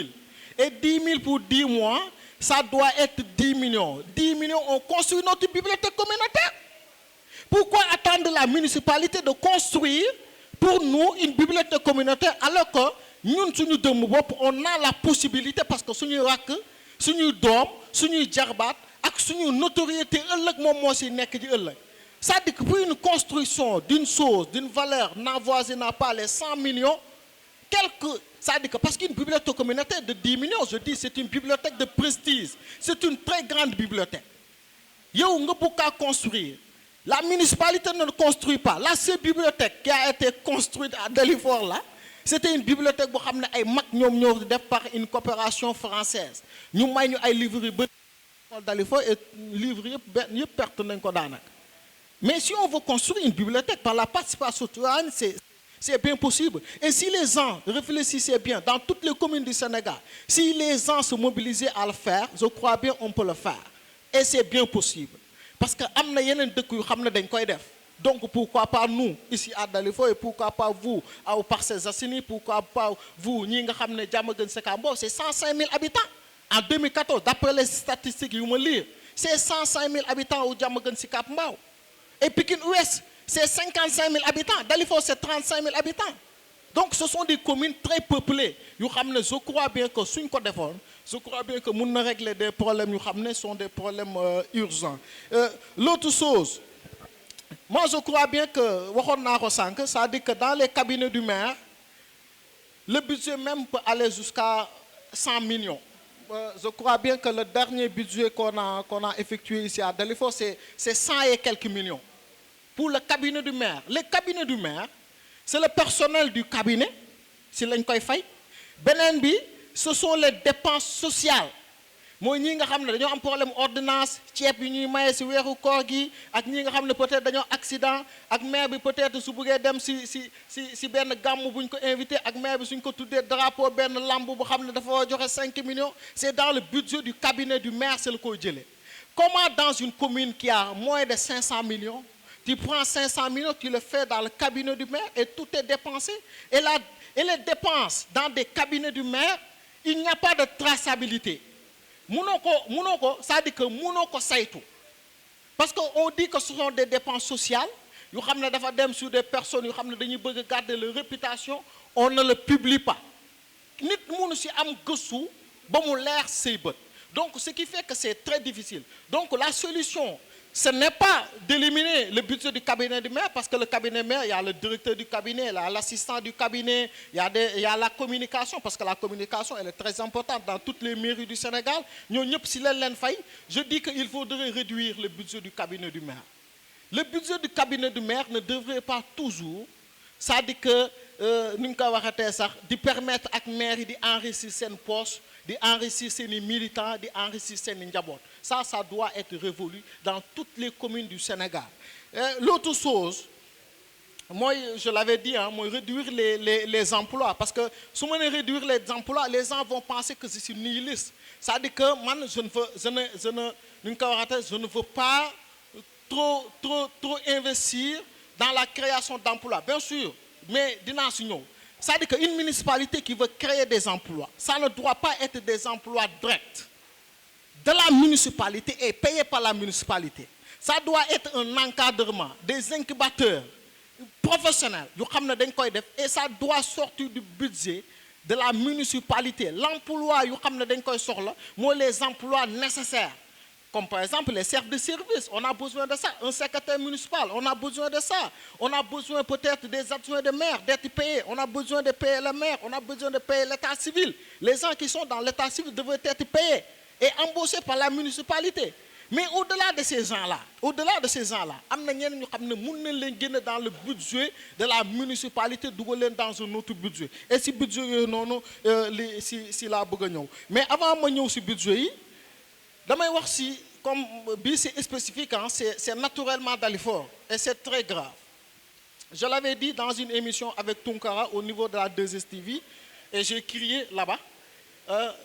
Par exemple, et réfléchissez bien. Vous avez une commune comme Dalifort. bu xam ne comme ça à gauche et totalement le terre nous a fermé et le terre bi ñu fermé tout le terre gagne des millions et des millions par jour Dalifort fukki dërëm amu ko si à droite comme ça l'autoroute à péage mu tëj ñu et autoroute à péage fait des millions et des millions par jour fukki dërëm amuñu ko si fukki dërëm je dis amuñu ko si beneen bi mooy on a Sogas la Société Générale d'Abattoirs du Sénégal bu xam ne fii day def plus de des centaines et des centaines de tonnes de viande par jour fukki dërëm joxuñu ko on a Beau Maraîcher le Beau Maraîcher qui était l'ex-pompier bu xam ne ba muy nekk foofu noonu doon na fay Dakar Plateau parce que Dakar Plateau ay noble ñoo fa dëkk oto bu génnoon fay 100 francs mais ici Beau Maraîcher ñëw Dalifort on ne paye absolument rien du tout on a marché de poissons le plus grand marché de poissons du Sénégal bu xam ne mu ngi biir Dalifort du fay dara Dalifort du ko jox fukki dërëm du ko jox on a le marché Joola bu xam ne en matière de condiment li xam ne day jóge Casamance muy géejee muy yéet muy leneen ak leneen ñu ko fay jaay fukki dërëm duñ ko dox Dalifort et vous pensez que ça c'est raisonnable une commune comme Dalifort nga am fa terre bu xam ne par exemple avec toutes les nuisances nga am fa l'autoroute à péage avec toute cette insécurité bu mu la créer et tëj la largement nga xam ne sooy dem il n'y a que 2 zones nga mun a awee pour génne Dalifort vous avez Sogas vous avez le Beau Maraîcher vous avez marché poisson et vous avez Parc Lambaye aussi je l'ai oublié vous avez aussi marché poisson ça dit plus de 6 grandes entreprises yoo xam ne ils font des millions et des millions par jour taxe bu ndaw 100 francs par personne vous ne pouvez pas l'avoir et vous pensez que ça c'est raisonnable alors que aucun jeune aucun acteur politique ne pourrait parce que les choses ce n'est pas parce que kii dafa far fii wala kii dafa far fii le défunt il était de l'opposition mais kenn joxu ko et on pensait que c'est parce qu'il était de l'opposition ko joxuñu ko mais l'actuel maire de Dalifort il est du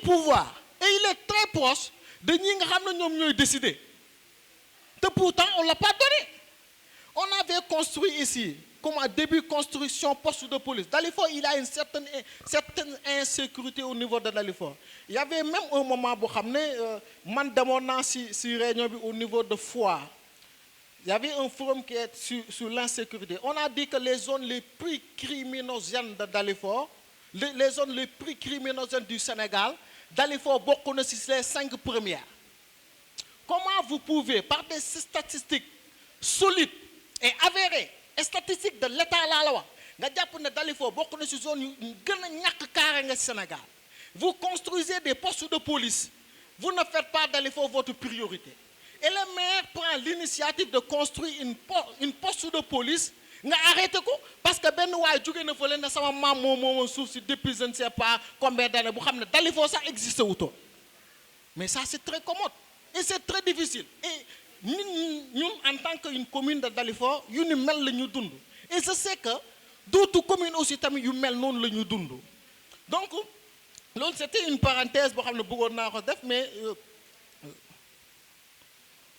ok beneen bi si ëpp solo parce que gars yi su ma waxee ba parewuma te waxuma leen comment faire pour créer des emplois et parce que réduire naa fële emploi yi les gens vont me dire que kii nii moom kenn du ko def sax délégué sax dafa ngand kii moom kenn du ko def sax kii président wu benn association bu ndaw parce que kii moom dafa dof nan la ñuy ñun ñëpp suñu xëyee dem si maire na ko waaye maire doo ñu jël gaan dañoo bëgg liggéey si mairie bi maire bi après il te prend da lay jël yokku la si après fay la 50 000 ou 49 000 des fois dañ lay fay Bamba je crois bien 60 000 la ñuy fay dagg la 300 ndox mu des 59 700 et 59 700 tu payes une chambre une très bonne chambre à Dalifort c'est 50 000 francs c'est-à-dire que ça te reste 9 700 francs pour nga dund weer bi yëpp à moins que nga dëkk sa kër papa wala nga dëkk sa kër yaay ou bien nga doon jeune bu xam ne peut-être yàlla dimbali na nga teel a am kër ce qui est très difficile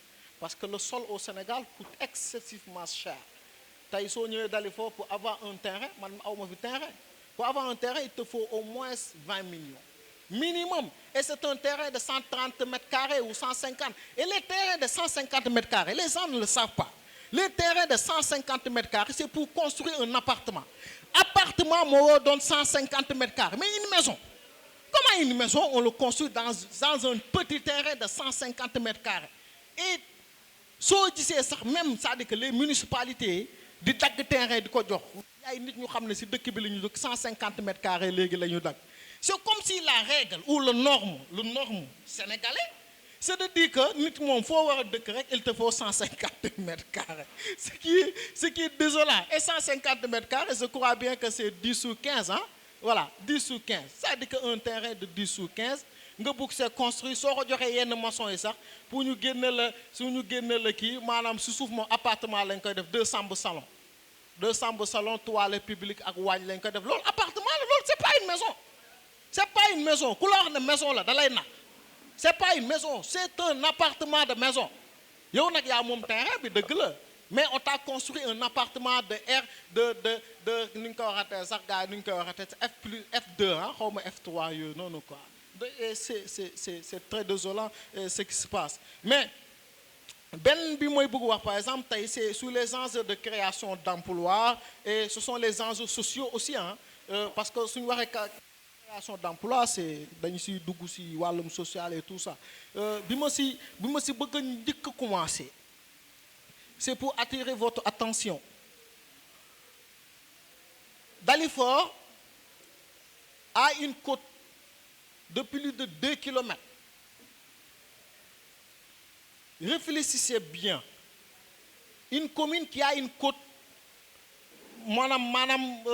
axée sur la mer de plus de 2 kilomètres. So ñun ñii di sangoo yaa fi xam nañ ko dañ naan dafa commencer ci xeer yi fii mooy xeer yi nekk an fii dem ba Caaroy Dalifort la bokk ñu ñoo ko moom. Et je dis, il n'y a aucun projet, aucun engagement, c'est-à-dire que aucune résolution, c'est-à-dire que dans le budget, pour mu ne par exemple tey si xalaat man sama juróomi at yi may toog wala peut-être des fois les municipalités duñ toog juróomi at Sénégal musuñu am benn maire bu toog juróomi at maire yëpp yokkal nañ leen benn at wala ñaari at. Mais sur les 5 ans yi ma toog c'est-à-dire que si côte bi dinaa jéem a def lu ñuy tuddee aménagement de la zone touristique jéem a xool nan laay jëlee ay acteurs économiques si nekk ñoom ay protocole pour zone yooyu ñu bañ ko def ay hôtel wala suñ koy def hôtel ñu def koy hôtel sous bail amphithéotique am na ñu xam ne ils ont fait droit les bails amphithéotiques soo ko joxee mënoo ko def sur plus de moins de 19 ans et ça arrange les acteurs économiques mais mënoo ko def plus de 99 ans donc tôt ou tard si la mairie veut le récupérer mën na ko récupérer et on construit quelque chose là-bas les zones touristiques mën nañ ko def comme ni ñuy def Ngor ah je crois yaakaar naa fekkee ne am na ba léegi Ngor ñun suñu fa doon dem suñu bëggee dugg dañuy fay 200 wala 300 pour dugg et c'était la municipalité qui l'avait initié le maire de Ngor moom moo ko fa defoon c'est pour faire des entrées de budget au niveau de la commune de Ngor parce que commune de Ngor peut-être jamono jooju noonu c'était très difficile pour moi beneen bi c'est très important aussi j'ai vu un jeune Ndom la sant il s'appelle Lamine Ndom qui a trouvé un petit espace ici si zone yi ñu tuddee les zones de Sénélec yoo xam ne fii la haute tension yi nekk nga xam ne mécanicien yi fa la nekk dañ leen war a yëkkati ñoom ñëpp il a trouvé un petit espace mu def lavage actuellement il a créé minimum 5 emplois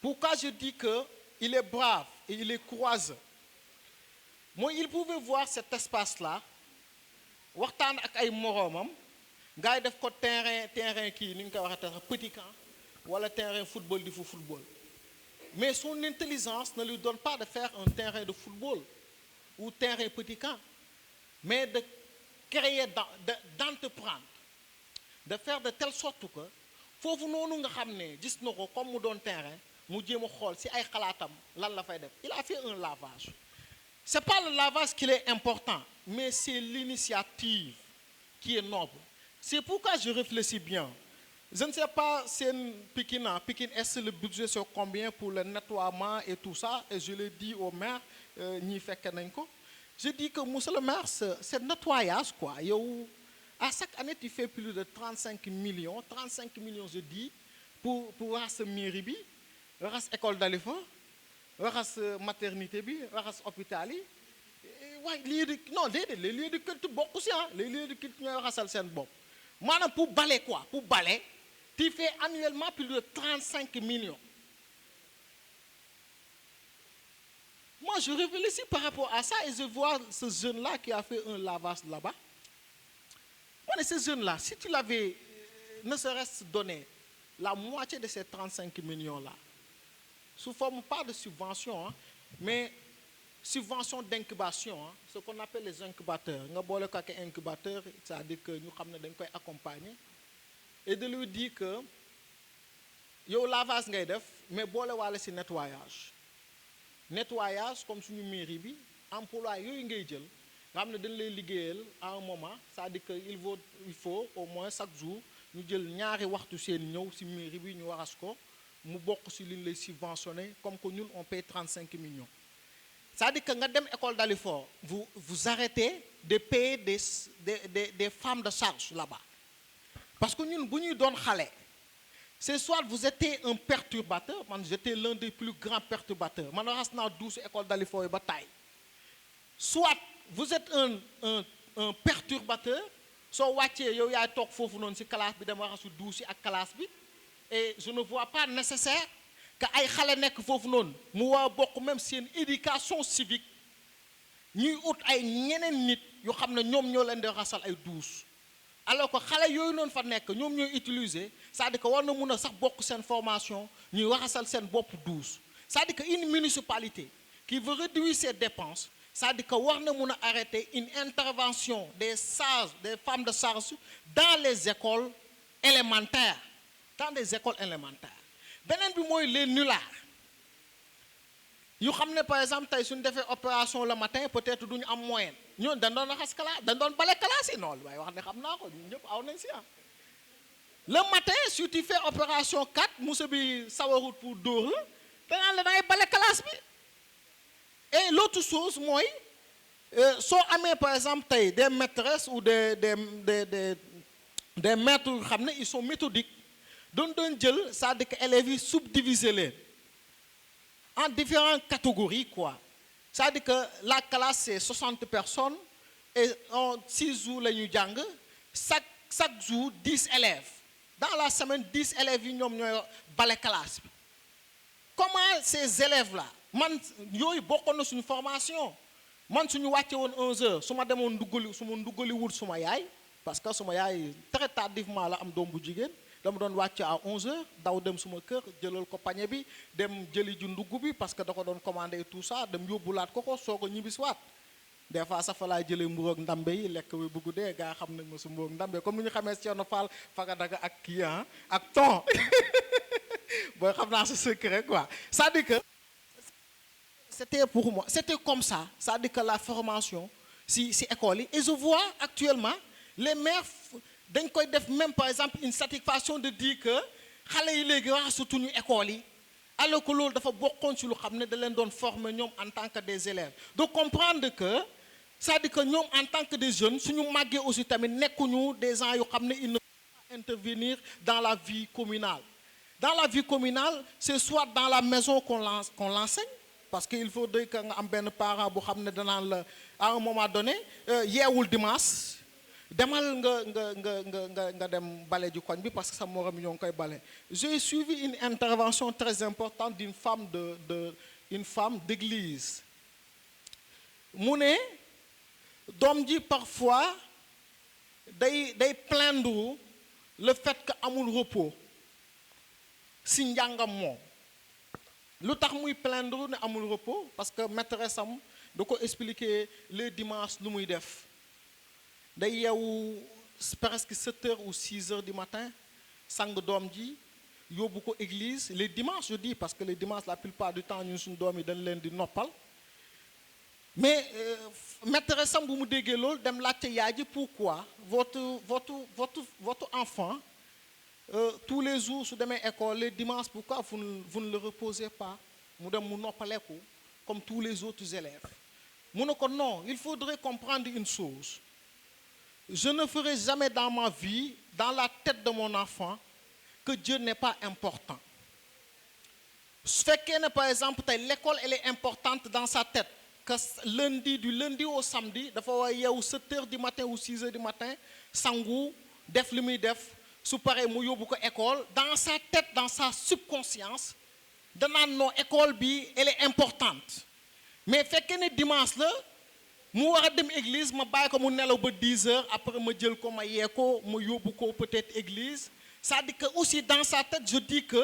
Dieu devrait être relégué au second plan c'est pas Dieu ce n'est pas important quoi je dis mu ne c'est-à-dire que je ne le ferai jamais dans ma vie je dois éduquer mon enfant de telle sorte que sama doom ji dafa war a mun a xam ne comme l'école elle est importante l'église aussi elle est importante Dieu elle est importante c'est-à-dire que lu tax ma bëgg wax loolu c'est-à-dire que ñun aussi ñun en tant que peut-être des parents on doit faire de telle sorte de dire à nos enfants que la commune elle est très importante ni nga war a intervenir sa école di jàng say leçons di def ay révisions di def et tout ça noonu nga war a dem participer au développement de ta commune noonu nga war a def dans ta tête que xale yi suñu nekkee ci mbedd yi di bale kii wala di fo ay këyit ce n'est pas parce que ñoom dañoo salté ce n'est pas parce que ñoom seen kër yi amuñu fu nekk ce n'est pas non c'est-à-dire que c'est une vie active c'est une vie sociale man je dois enseigner à mon enfant de telle sorte que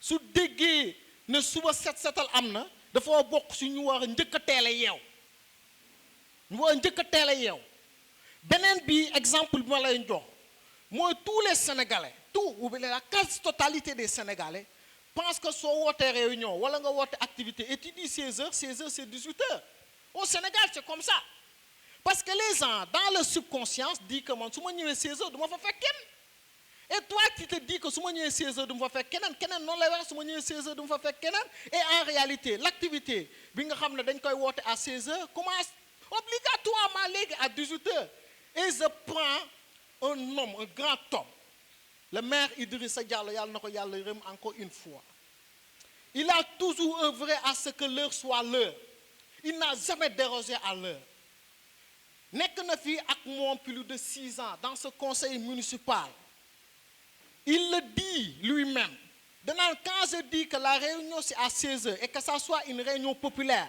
je donne une dérogation de 30 minutes à 16 heures 16h30 on commence avec ou sans les gens s'il y a une seule personne je commence il a dit que si c'est une réunion restreinte je donne 15 minutes de retard avec une seule personne on commence nekk nañ fi 6 ans et je prends en témoin mes 2 collaborateurs yi nga xam ne ay sama naataango conseil. ñi nga xamante ne ay intervention la ñuy def wala ay question par rapport ak li nga xamante ne exposé bi nga xamante ne def na ko fi donc la parole est à vous donc dañuy jéem a xool kenn koo xamante ne il va prendre la liste des personnes yi nga xamante ne bëgg nañ def ay intervention de manière ramassée rek parce que fi mu nekk nii temps bi xot ñooñu en plus aussi ñun ñëpp xam nañu on est à 48 heures de la Korité ou quelque chose de ce genre ñu bëri na ñoo xamante ne dañu war a nekk si yeneen yitte donc ñi nga xamante ne. il faut que ñu transcender ces considérations vraiment frivoles yoo xam ne amul benn sens pour que ñu mën a dem autour de l'essentiel l'essentiel mooy lan man bokkuma ak Baye Diop parti APR la man taxawu Sénégal laa bokk élection yi dama demal sama bopp candidaté en candidature indépendante sauver l'honneur nekk première femme nekk benn jigéen bu nekk candidate nekk la plus jeune candidate de toute l'histoire de Dalifort loolu laa gëm moo tax ma def ko tey jii dama jàpp ne fi ñu toll nii dañoo war a xool ñun jeunesse bi nu ñuy booloo doon benn Ousmane Sonko Khalifa Sall toutes ces personnalités sont importantes parce que suñuy leader lañ mais ñun au niveau local tey lan la ñu war a wane la jeunesse tey man damay kontaan su ma gisee ay jeunes tey ñuy dugg ci politique da nga daan gis ay jeunes yu naan yéen politiciens yi tey de par Pastef dama naan Pastef a réussi ce qu'aucun leader n'a réussi c'est-à-dire Ousmane Sonko a réussi ce qu'aucun leader n'a pu réussir au Sénégal looloo tax je suis contente quand on me dit que tu es la Ousmane Sonko de Dalifort parce que tu as réussi aussi à engager des jeunes qui n'ont jamais pensé faire la politique donc je pense que tey jeunesse bi loolu la ñu manqué ay modèle ay nit yoo xamante ne ils se voient dans leur discours Ousmane Sonko ce qui fait sa différence avec les autres c'est le discours en réalité le parcours n'est pas extraordinaire Ousmane Sonko lan la fi deful lu kenn ñeneen def man damay wax li ma gëm laay wax mais c'est son discours le discours prometteur ce discours de changement ce discours de vérité pour man loolu mooy def le charme de Ousmane Sonko nga ànd ak moom nga bañ a ànd ak moom man damay dem YouTube di déglu ay vidéo pourtant ànduma ak moom Khalifa Sall laa àndal mais je me vois dans ses discours li muy wax da koy mesurer da ngay xam ne kii waxul pour wax day wax parce que li muy wax il est sourcé donc pour man jeunesse bi loolu la manqué pour engager tey bi ñu ko amee à travers Ousmane Sonko ñu bëri engagé wu nañu bi ñu ko amee au niveau local à travers Marie-Hélène ñu bëri engagé nañu pour man tey ñun jeunesse bi loolu moo war a nekk suñu combat yéen politiciens yi bàyyi leen ñuy def lu leen neex man 2012 laa engagé laa jënd sama carte parti socialiste 2012 j'avais 21 ans donc man tey à 30 ans ma nekk candidate parce que c'est un travail préalablement établi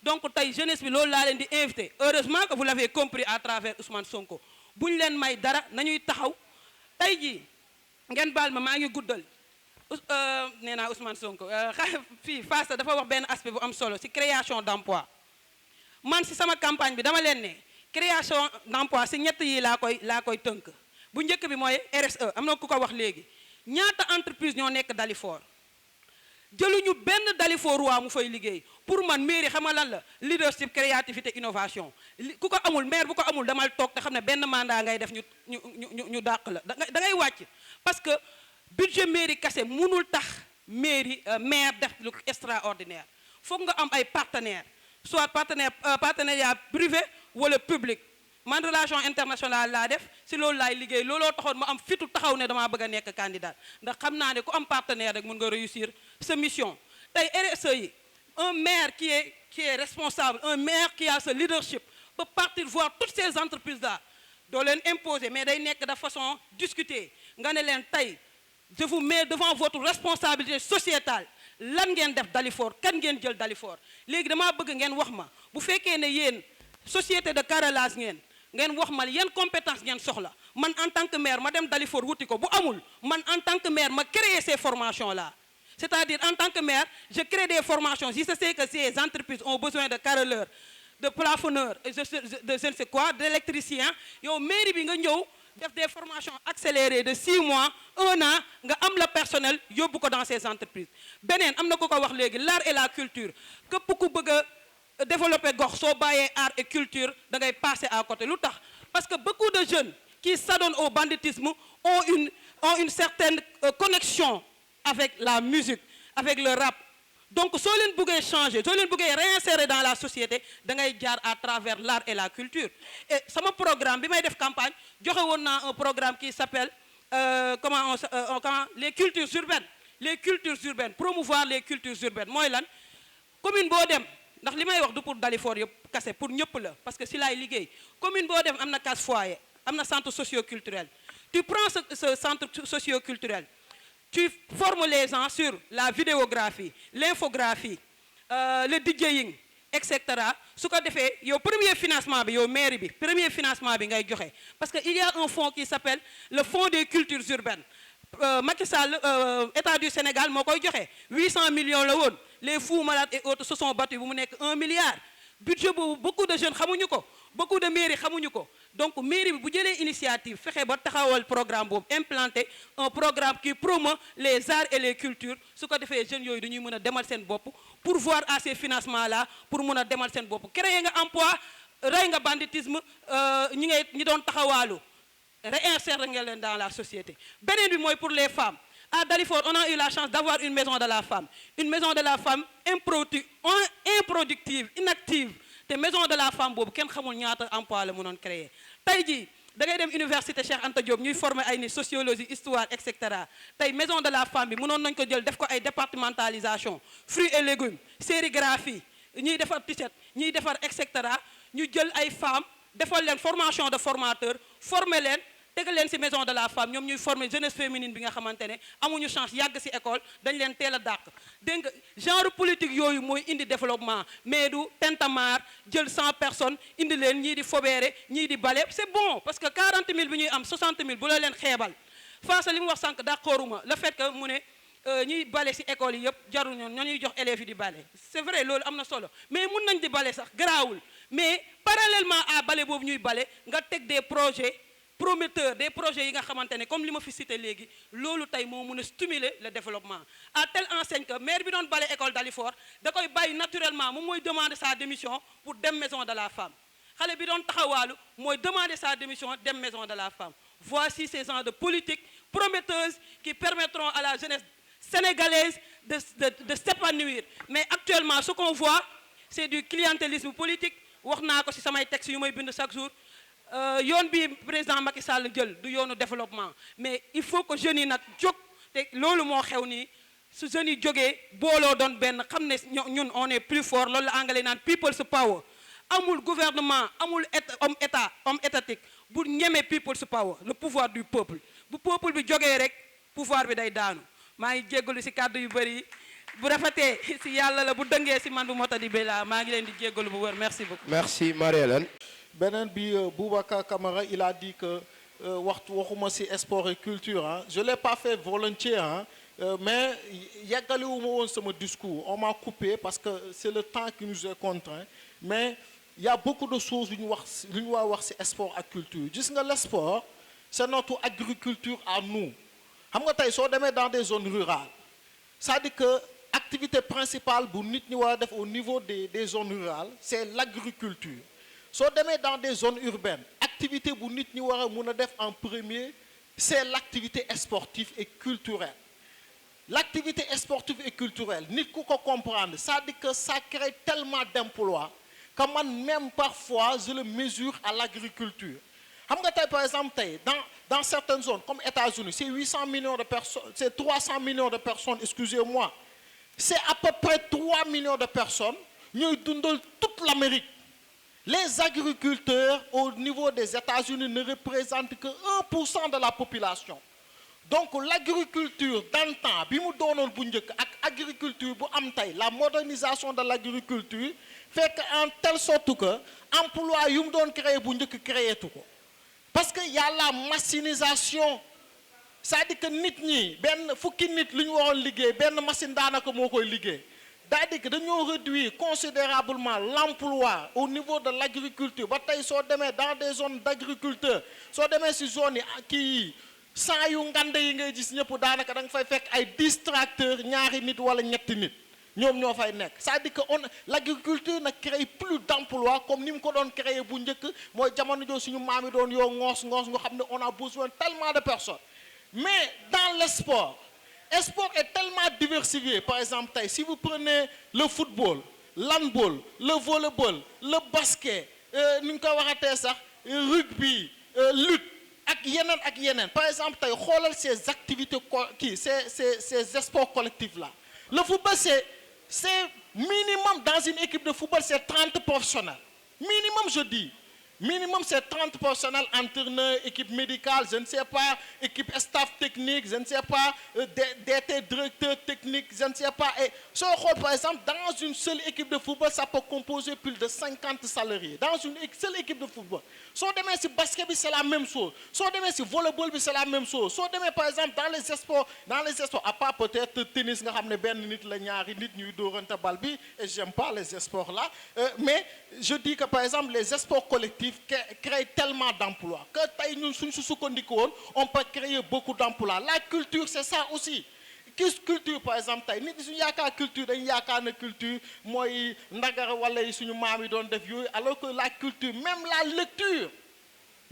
lecture c'est la culture ak yeneen bibliothèque bi ma doon tudd sànq par exemple c'est la culture et tout ça c'est-à-dire que ça rentre dans le cadre de la culture 2 minutes lañ ma may pour ma def en ramasser mais il y a beaucoup de choses yu ñu mën a wax ci sport ak culture et c'est très important je l'ai pas fait volontiers mais dañ ma couper direct mais je pouvais beaucoup développer sur ça Cheikh Sidatou Ndongo c'est mon ami il a beaucoup parlé de l'acte 3 de la décentralisation il a dit que Marie-Hélène a un peu répondu sur ça mais sauf que c'est très difficile xam nga tey soo ñëwee Dalifort c'est une bénédiction mais soo demee dans des zones rurales c'est une malédiction xam nga on a dit commune de plein exercice c'est quoi ça dit que la commune centrale bi nga xam ne tout était concentré comme par exemple tey soo ñëwee Pikine à l'époque on avait 16 communes au niveau de Pikine actuellement c'est 12 bu njëkk acte 2 de la décentralisation dañ doon wax Pikine moom mooy concentrer l'ensemble des recettes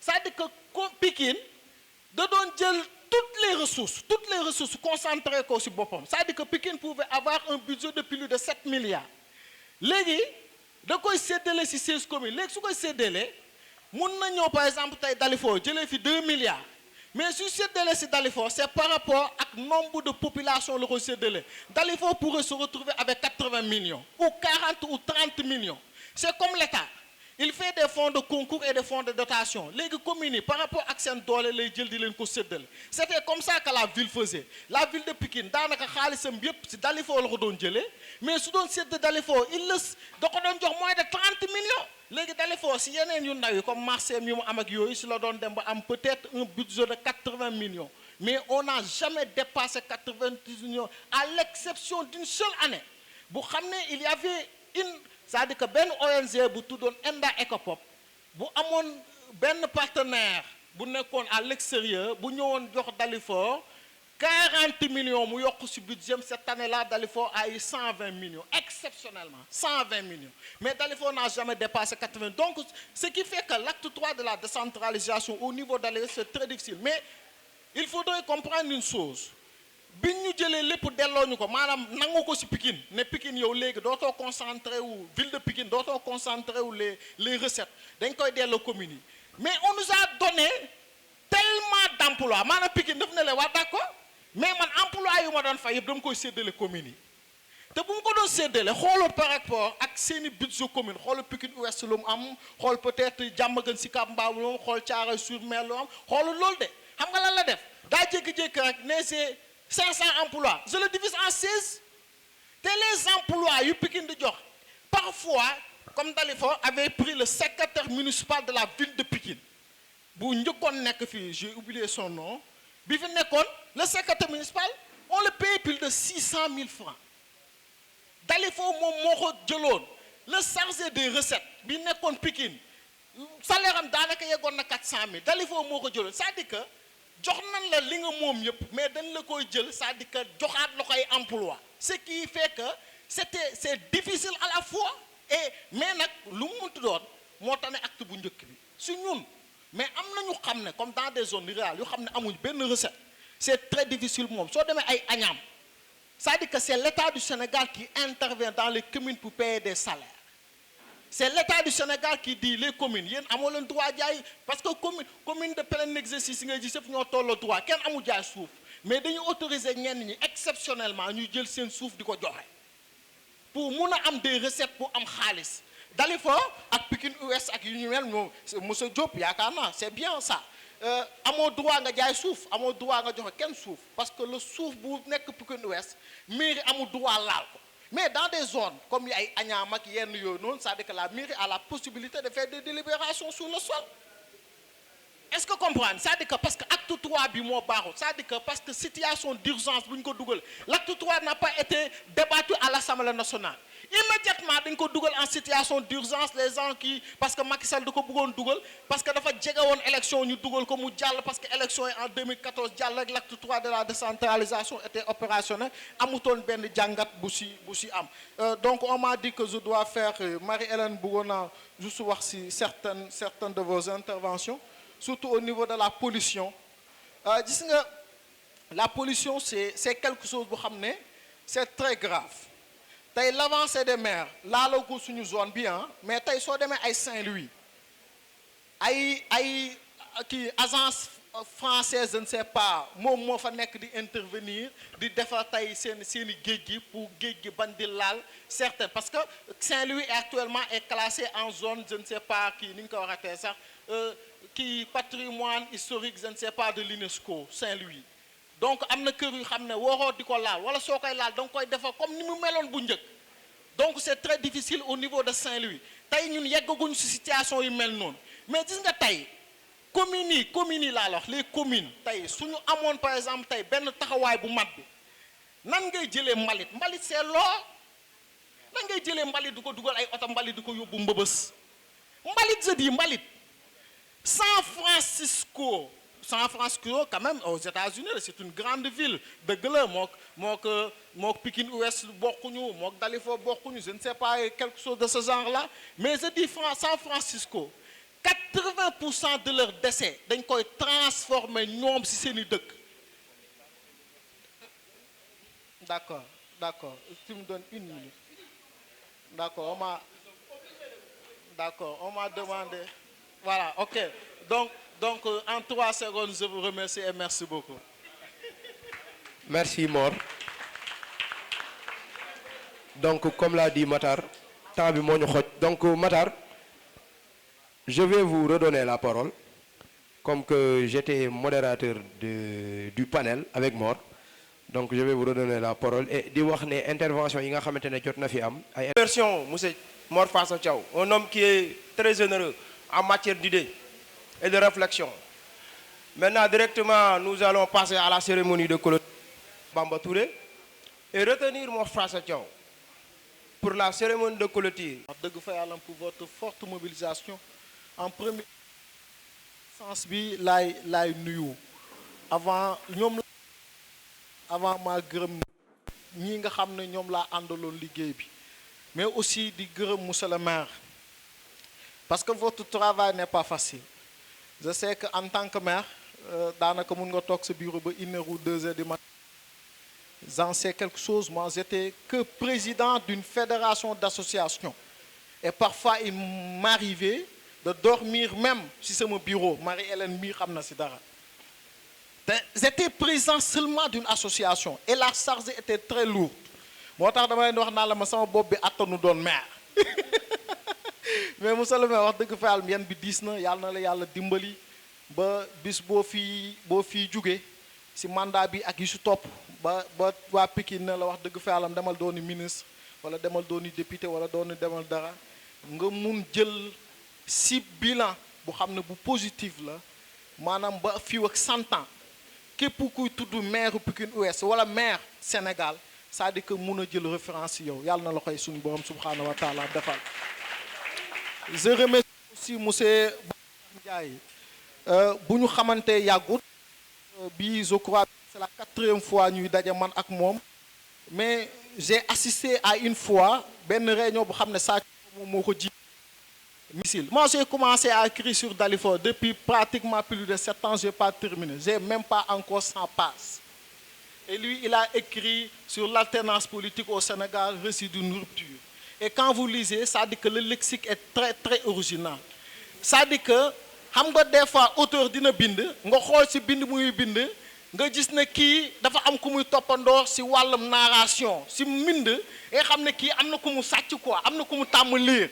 Comme par exemple tey sooy lire Nietzsche si livre am Zarathustra da ngay xam ne kii lire na Bible quoi c'est-à-dire que moo ngi toppandoo suñu borom même fekkee na du suñu borom mais da ngay lire Ansu xam ne il peut être un grand écrivain et ñun tamit ñoo ngi lay ñaanal yàlla na la suñu borom subhanahu wa taala taxaw démb dafa wax lu am solo te dama bëgg képp ku xam ne par exemple vous avez les moyens d'acheter le livre de l'acheter. Dafa nañu l'activité est très difficile li ngeen si dépenser dafa bari. Mais moi je vais vendre mes ouvrages mais su ma jaayee benn ouvrage yi yàlla xam na ne daanaka amu si dara mu ngi nii l'édition Bercap au niveau de Canada si la koy defaree le transport est très cher mais dafa ne livre bu ma jaay le jour J vous avez 1000 francs. Donc je demande à tous les patriotes d'ici qui ont les moyens parce que je sais que la vie est difficile et en dessous parfois il est exemplaire. Man il m'a donné son livre daanaka dama kaa fàtte woon sax fay musuma xaa laaj man maa jékki-jékki na ko yow joxoon nga ma benn livre ba léegi laajte woo ma xaalis jëla sa wéeb bi xaalis baa ngoo c'est-à-dire qu'il donne parfois des gens des livres il peut rester pendant 1 mois sans le payer. Kon donc ku par exemple peut-être les moyens peut-être ou bien que tu penses que mun nga fay d'ici 2 semaines ou après la Korité parce que c'est difficile c'est-à-dire que du ma wax de l'aider. De vous aider vous-même parce que c'est un patriote, c'est un grand monsieur, il a investi beaucoup d'argent sur ça. Et vous avez les moyens, ça veut dire que d'acheter son livre parce que aussi c'est d'acheter soi-même ton propre ouvrage. Parce que lii c'est un honneur pour moi, parce que dans mon bureau, je l'ai, fu may dem dama koy yor, et suñu ma waxee, je dis que c'est un ami à moi qui a écrit ce livre-là, et en nous vous remercions beaucoup, et je remercie tout le monde encore une fois, et merci beaucoup Ndiaga. Merci. Morfasa Thiaw. Mesdames et messieurs, bonsoir. Chers invités d'honneur, chers patriotes, monsieur les coordinateurs, coordinatrices de PASTEF et de ces mouvements, bonsoir. Merci d'avoir répondu à notre invitation. Nous avons initié cette activité pour répondre aux besoins de formation de la jeunesse du parti. Nous sommes engagés, mais nous avons besoin d'être formés. Car sans formation, il sera difficile de lutter et d'atteindre notre objectif. Nous avons besoin de développer notre culture politique. Et ce livre de Ansoumana Sambou est une source d'information et une outil de formation. C'est pourquoi ce genre d'activité doit être multiplié dans notre section. La JPS nationale et la JPS départementale sont interpellées. Elles sont la responsabilité de former les membres ou de créer les conditions de cette formation. Concernant le panel, le thème est important car il nous permet de connaître les besoins des populations de Dalifort.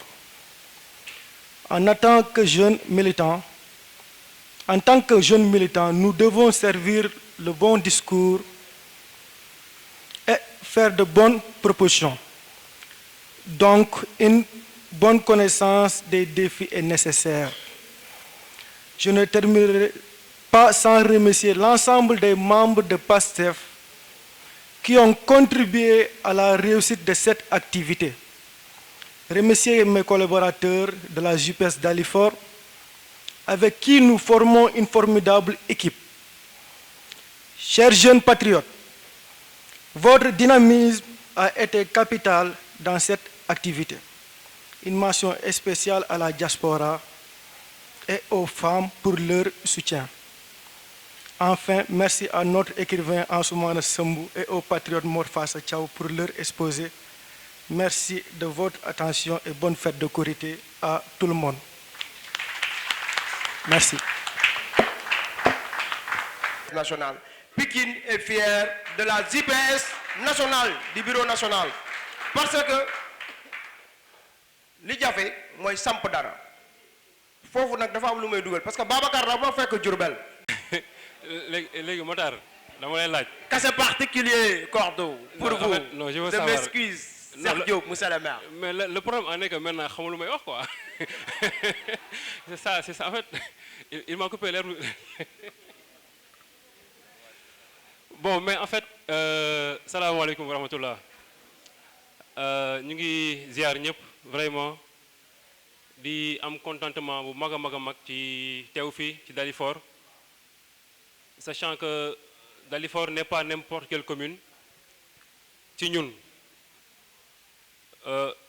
Dalifort n'est pas n'importe quelle commune ci ñun su ma koy wax c'est parce que j'ai fait allusion ci ndaw yi nga xamante ni ñu ngi fi yeewoo jël projet bi def ko seen fi bopp te xaaruñ ci dara en retour.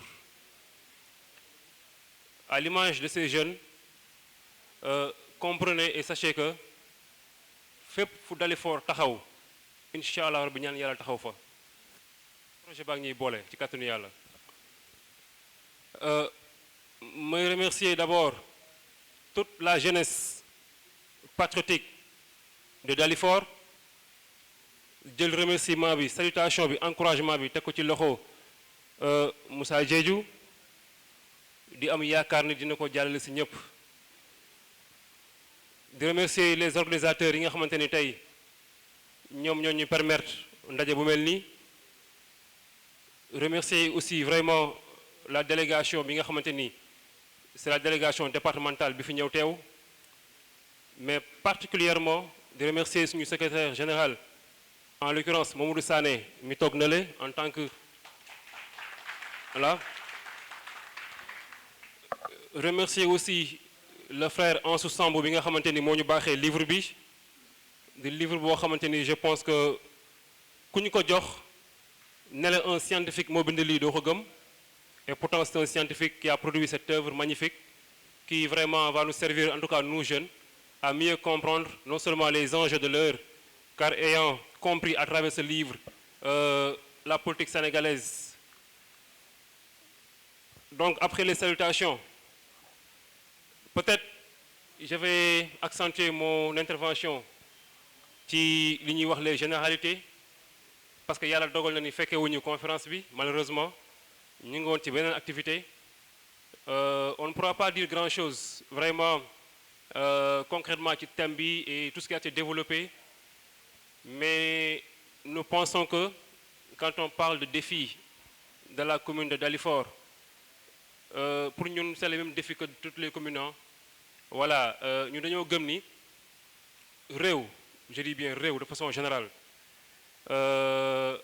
ay ndaw ñoo koy porter. Toutes les grandes révolutions ont été portées par la jeunesse, que ce soit la jeunesse américaine, que ce soit la jeunesse française, que ce soit la jeunesse espagnole, etc. En tout cas, ndaw mooy porter développement, ndaw mooy porter révolution, ndaw mooy porter changement. Mais aussi ban ndaw, ça c'est la question. Ana ban ndaw mooy porter dëgg-dëgg changement. Ana ci ban ndaw la ñuy xaar dëgg-dëgg une révolution positive qui mène tout droit son pays vers une ascension fulgurante, vers un vrai développement. Ana ban ndaw la ñuy xaar ci loolu noonu.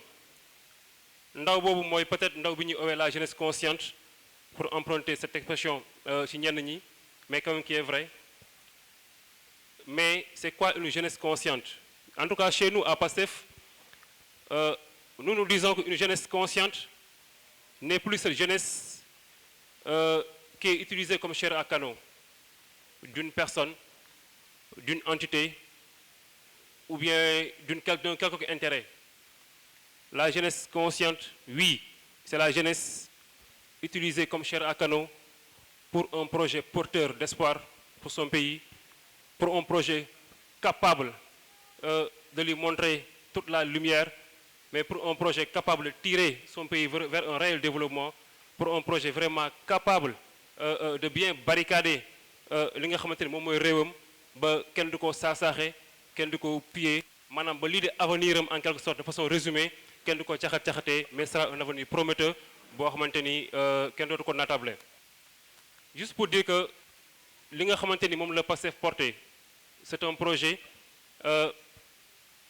porteur d'espoir boo xamante ni ñun ndaw ñi dañoo pare pour nekk chair à canon uniquement pour que projet boobu mën a réussir.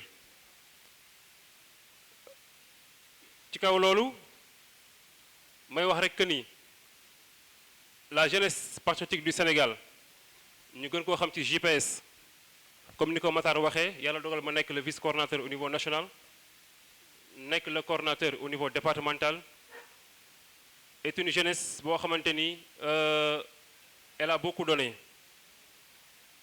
Elle a beaucoup donné pour la réussite du projet de PASTEF. Et du moins après avoir beaucoup donné, mais en continuant de beaucoup donner, c'est une jeunesse aussi qui n'ignore pas sa place. C'est une jeunesse qui ne va pas aussi accepter qu'on ignore sa place. Et quand je dis sa place, entendez là-bas le véritable rôle que joue cette dernière, en quelque sorte, dafa am lu mu mérité. Li mu mérité nag je pense que dem na ba pousser ñu à ce que ñu taxaw dëggal suñu bopp ne durant ces élections législatives la jeunesse patriotique du Sénégal sera très bien représentée à l'Assemblée nationale.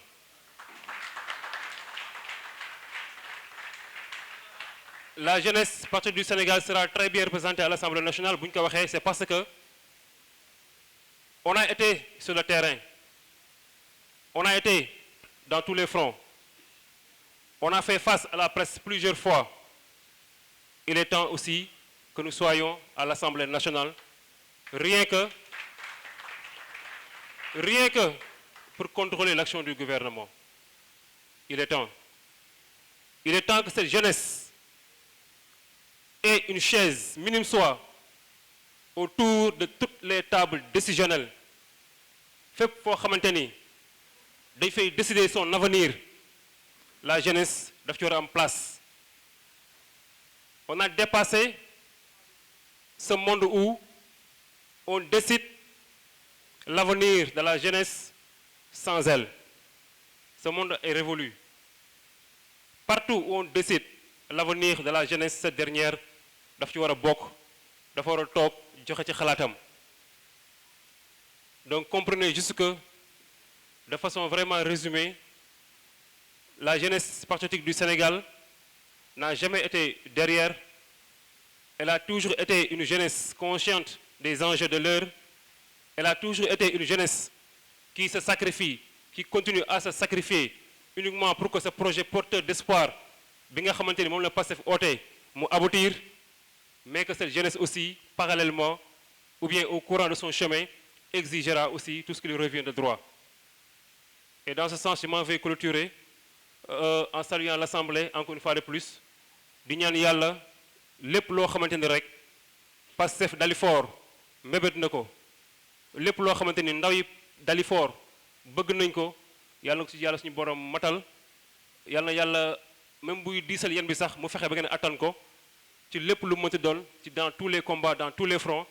Ñu ngi ñaan vraiment à ce que mbooloo mi fi daje tey prochainement mu nekk lu doublé, lu triplé, lu quadruplé, maanaam projet bi egg foo xamante ni tout le monde va le porter, approprier ko, def ko yëfi boppam ba mu daj fépp ci Dalifort incha allah rabbi.